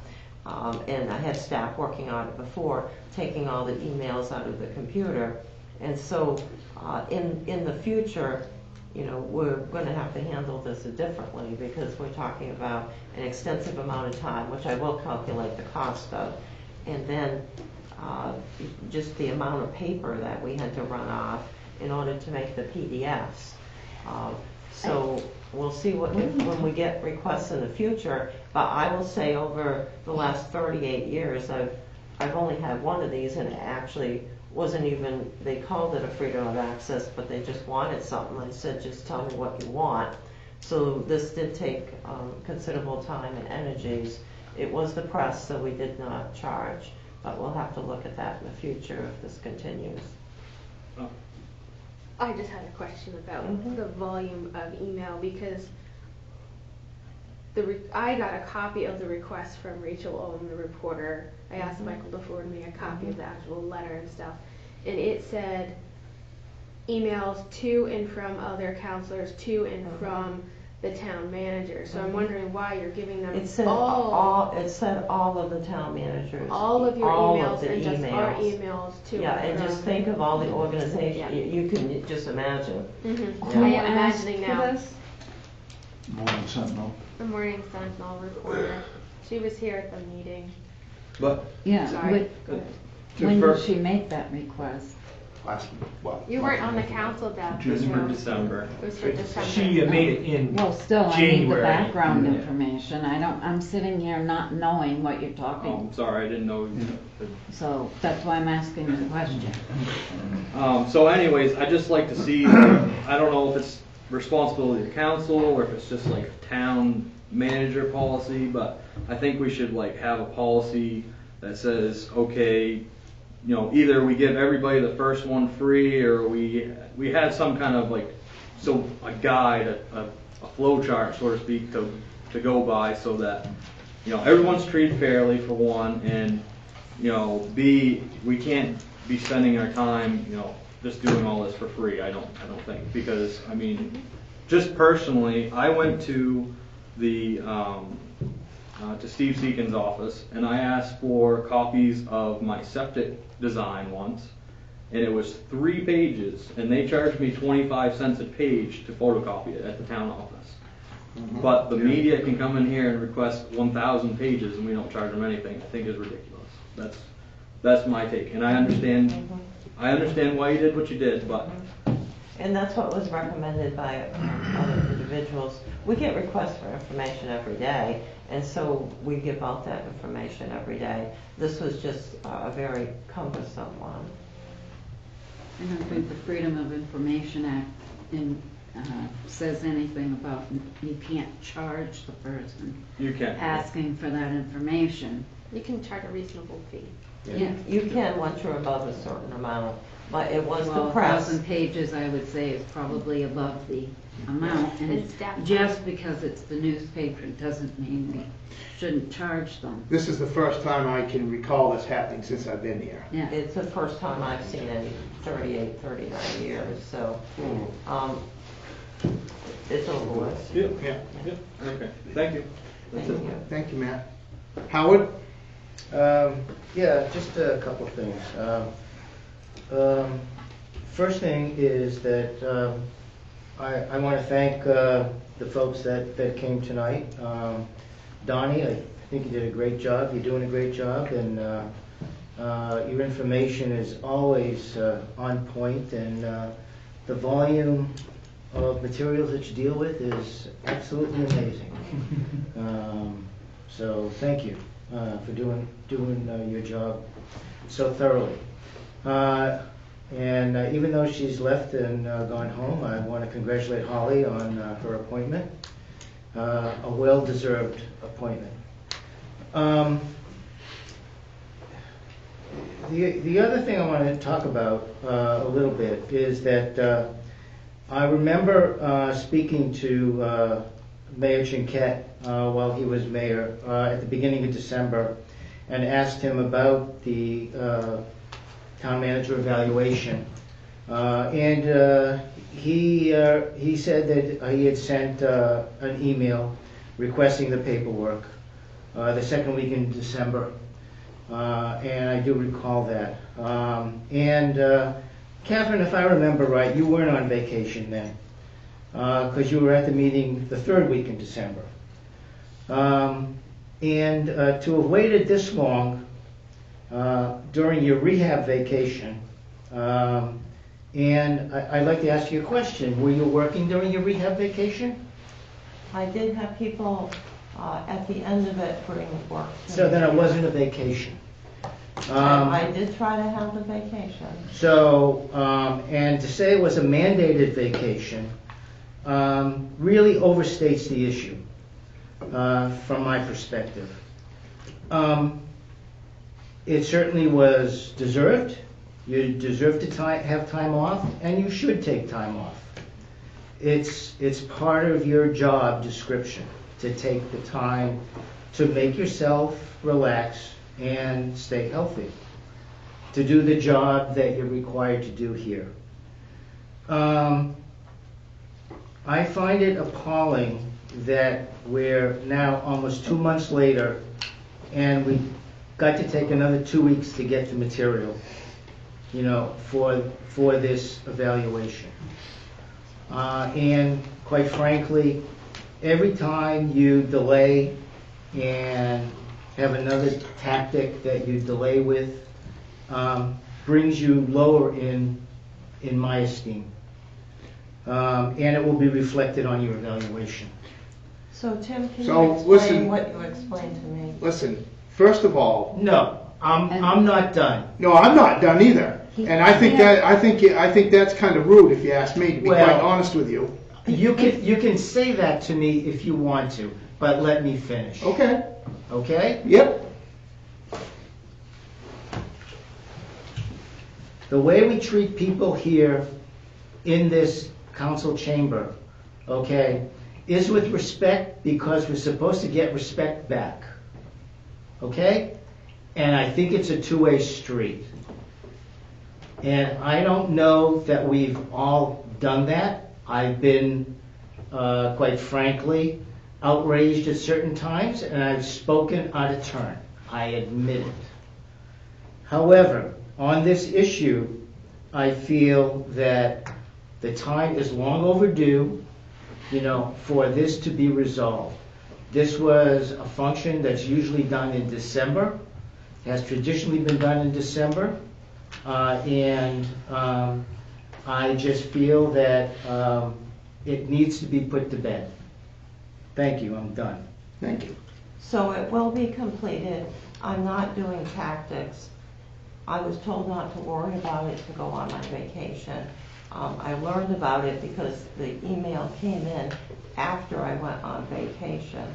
And Vice or Deputy Stackhouse told me that he would take care of it and don't worry about it, go on your vacation.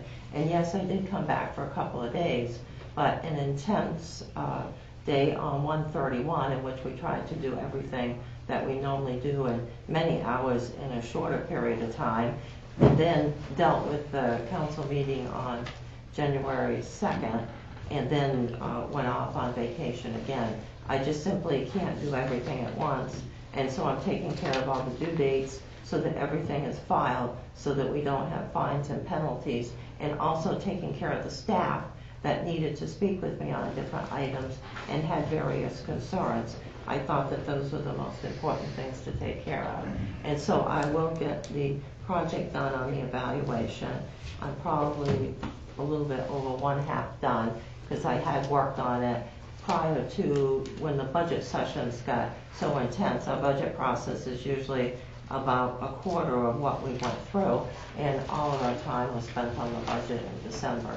Now, the evaluation has been late a couple of other years when we had an intense budget process too, and did get done later in January, February. So yes, it will be completed, but I need to work on it on the weekends, and I will get to it this weekend. And I was told not to worry about it, to come back refreshed from my vacation, and everybody was there waiting for me. And so I've taken care of as many needs as possible. Still a lot more to do, though. Anything else? Nope. Okay. All right. I just want to thank Donnie for the good report, and I was actually really glad to see that the ordinance committee met. That's awesome, and I was also glad to see Howie's one of the things that he spoke of several months ago about the pesticide thing. It was good to see that had come back up. So I think that's a worthy thing. And I also want to say congratulations to Holly. I think she probably does a great job there, and my kids really enjoy going to the library. It's one of their favorite things to do here in the town, and that's a great asset. And I'm also really glad that the Cheese Festival is coming to town. I think that is those are some of the types of things that we need, going on. They bring a lot of people to town, and like you said, I don't think I've ever had, I mean, we work on a lot of different airplanes. We probably hit like 70% of the work that we do is for people out of town, so we're having a lot of people come to town. I mean, and we get a lot of the same reactions from and we get a lot of people saying like, this is like a beautiful little town, you know, when you come down into it. So what you said, those people said when they came to look at the town, I hear that quite often. Yeah, that's all I got. So. Thank you. Yeah. First, I'd like to thank Don. I appreciate it. You have dispelled any rumors out there with regards to that program. I'd like to thank Ann Duncan for coming and talking about the quandary she's in. She and I met this weekend, and she has a lot of good ideas and thinks that she has a direction the theater should go in. And I think whatever we can do as far as providing information with as much explanation as possible, since she's never done this before, I think we should do as much of that as we can. I would like to see the theater stay. I am not against the theater. I am against the town paying for the theater while it loses money every year, year after year. I would like, and I hope, that this group that's come together can figure out a way to keep the theater open. But whatever that 6-month funding was, whatever that amount was, when that money runs out, if you don't have a plan, the theater is going to have to close because there'll be no more money to operate it. So I know you know that, but you also know that you can ask and we can get you what you need. Thank you. You're welcome. A lot of my questions have been answered during other people's conversations, but I would like to address the unending conversation that goes on with every resolution. I agree with Mike. We need to stay on point. Yes, we discuss, but in the meetings that I have been in so far, discussions go far afield from whatever resolution it is that we're talking about and goes on to other things, and I'd like to see us stay on point. When we're talking about a resolution, that's what the conversation should be about. It should not be about anything else. I have served on this council before, so I do know how it's supposed to work. And talking about respect, I think that what Howard said is right. You give respect, you get respect. And right now, I'm not feeling respected. Thank you. Thank you. I just got a couple quick things. I want to thank the audience for being here this evening. Congratulations to Holly for her position. Thank you for the ideas and different things that happened. Quick question about the award. Yes. Now, I know we've got a long, lengthy list of people, but each year we try to put a couple names on that list, and I'd like to try to put a couple names on that list. Certainly, you can provide it to me after the meeting or now if you'd like. Well, both these people I think should deserve a place on that list, and one of them is Chuck Chincat. I think Chuck Chincat, has done a lot for this town, and I think that his family would appreciate it. And Chuck Chincat was a friend of my dad's, and I'd like to see his name added to that list if we could. And the other one, he didn't live in Pittsfield, but he did a lot of working with the youth in the town and a lot with church groups and civic organizations. That's a friend of mine, and that's Ron Curtis. That's Caleb's dad. I'd like to have his name added to that list as well if we could. Good choices. What's the last name? It's Ron Curtis and Chuck Chincat. Like I said, they're no longer with us, but I think that then we'd be remiss if we didn't put their names down. It would be in memory of. Yes. And thank you, Donnie, for coming in and giving that presentation.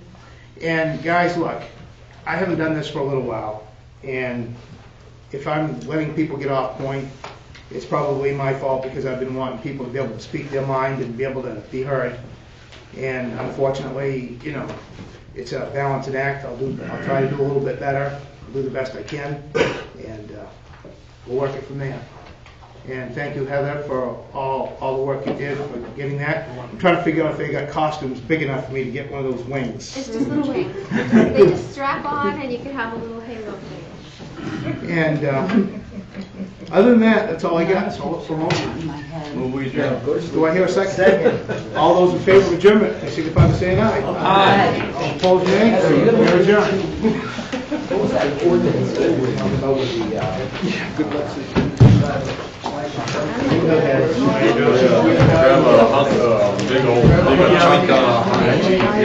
That was Saturday morning things of jumps and jumps. Good, I like that jersey. That's awesome. I know, well, you know, you heard how everyone did sports on Sunday. Of course, the Patriots won, and the Celtics won. And then Bruins beat Cats. No, but I First time 14 games to beat them, and you hear about he went a professional bowling. You know, gets on top polls, who did that? If I know something now, they break them down. So, it's like everybody in Boston. Something today. God bless him, look at that. Pretty much. I know, right? I was watching something and they was dry. A news reporter came out and said when the Red Sox was on the How's the rerun doing? Maybe on it? Here, Deborah. Those are the middle ones. Yeah, if it were like an eclipse trailer. 10 months. So you can sign all the She warrants. is so. I'm not staying. Yeah, she's. I have no idea. She's going on. We bought a Say something. thing to put behind my wife when she cross country skis. I'm sure Little skis on it, yeah, tow behind it. She just, it's so much. Yep, no.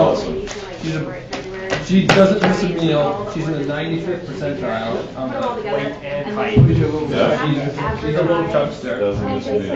Yeah. A lot depends on you can help, right? Yeah.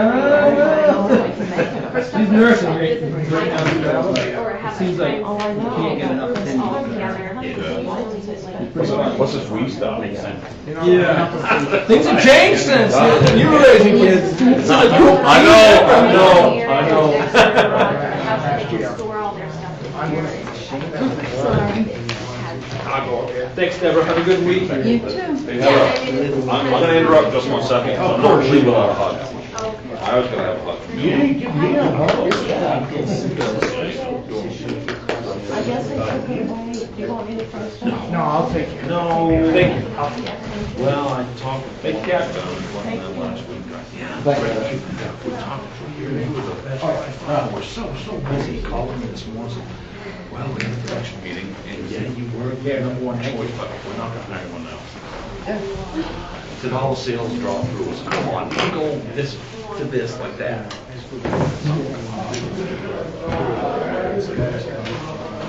Well, let's just say I don't have to worry about it.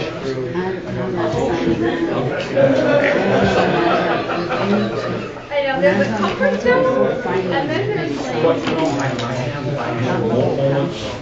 Can I just, I'm not signing. Hey, Tim, before you go on here, you gotta. Do you? Oh, yeah, you got some. That is cool. I'd like him down to see that time. I told her, I don't know, like, Howie and Anna over for dinner or something. I said, So, Ron. and I want to have Holly and Paul for dinner. Really? And I want to have I can't. for dinner. And I want to have Mike for dinner. That'd be And awesome. he's I'd like, love to. that's big. I would love to. Well, we had one of his woman that didn't have it outside like the last time. It was very, very enjoyable, absolutely No, loved it. I know, everything's just like under ice and puddles and. No, I understand. Must be quite an adventure just to get out. I appreciate all you're doing. Well, it's kind kind of melted down to the. And I think I might have added a couple of items. But it was like I had stopped it so It'll just take us a while, because there's so much to do. We got behind them. Before you request this took so long. Do all the deadlines well, the first year we were out there, we couldn't decide on it was out there. We still had the farmhouse. We still had the farmhouse. And we were leaving everything in the walk-in color in the farmhouse by the road. And we were across the field to get out back. And when we had to pack. It's leather too. Wow. The tractors. So you have to take care of those too. Would you prefer We'll that talk I- again. Yes, you know, and it'd be like. If anyone doubts the organic part of your farm, here's a picture. This is how we go to market. That one spring, I come home from council, and I have to partner, you know, battery at night. you know. Like I did for 18 years. I just signed I just got to get my legs going here. Yeah, these are the invoices. Not be able to walk well again. Yeah, they took it, so I can put the stuff away. It's what's Taken the other You know what? side. You're on, I'll just I'm talk to gonna you. do, That's fine. that's like, you're doing the best. I'd love to, that'd be So awesome. Heather, I will get the evaluation. Heather about her place in there, it's like nothing to wind up. I'll sell my gold. If you remember way I do love maybe we it. called on it when I first started. I gotta increase my repertoire. We were really upset with certain people because we wanted to talk. I always said I wanted to talk, but I didn't know what to do. Yeah, you have When to I respect come them. over this time, they were on it. I like Big huge garbage take that. adding greens, You create know, something. that we're the ones, You we're the want ones chicken that all breast. decided that Oh, I they like wanted it. to Sure. speak. And they Different go things. along with it. Something, usually something big, pot, just throw something in. You know, I don't think I've ever made the same thing twice. It depends on how I feel that day, you know. The other doctor. Deadlines, and I think I just do that as a test. Once I Yes,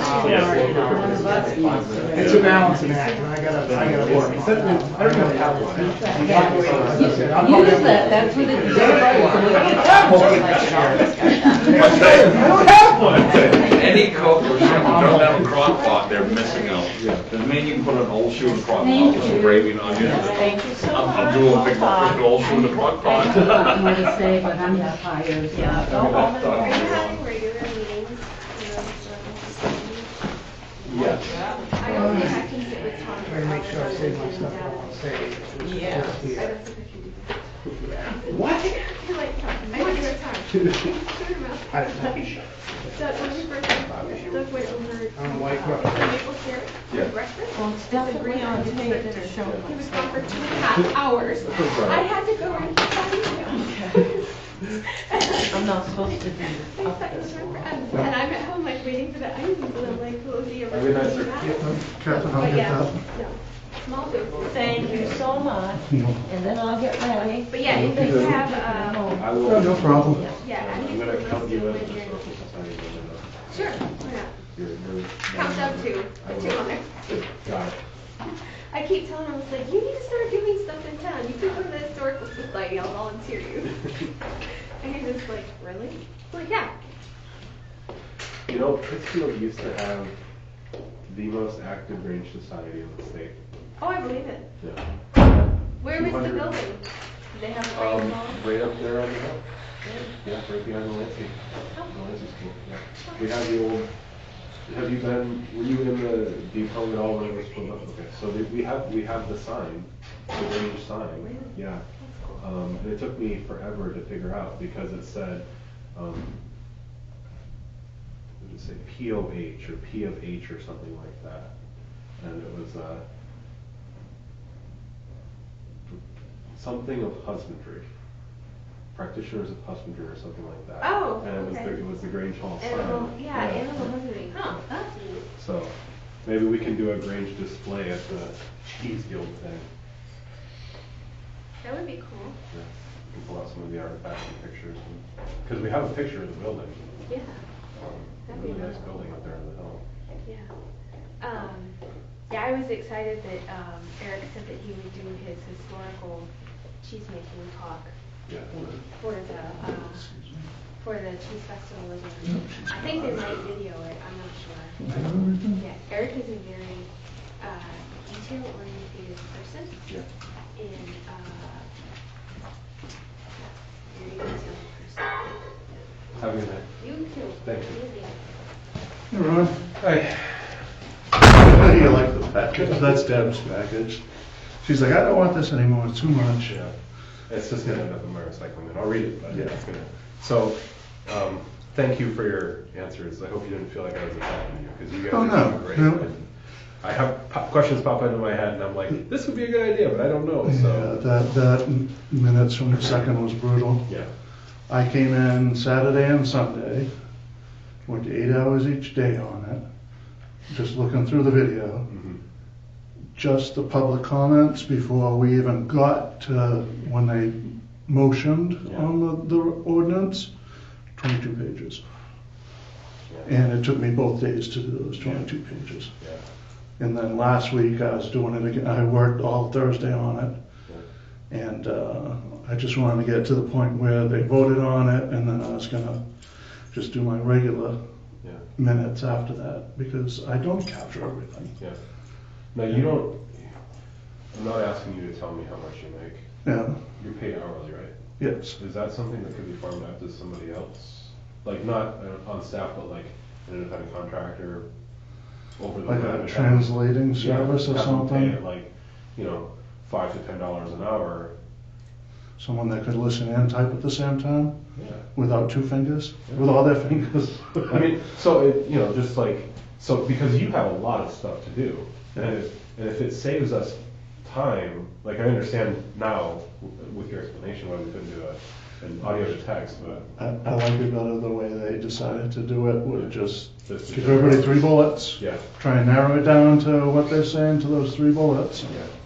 I knew there was gonna be complaints about what I narrowed it down to. Yeah. Well, there were things that I said that weren't in there. Well, yeah, there was a shitload of stuff that you said that wasn't in You there. talked for 10 minutes. Pete Vigil monologued for 30 minutes there, and he had like five pages. Yeah. Okay, well, thank you again for all your hard work, we appreciate it. You're welcome. Yeah. Thank you for yours. I mean, you're volunteering, at least I'm getting paid for it. I'm getting paid too. Yeah. It's just intangible. Yeah. Have a good night, Catherine.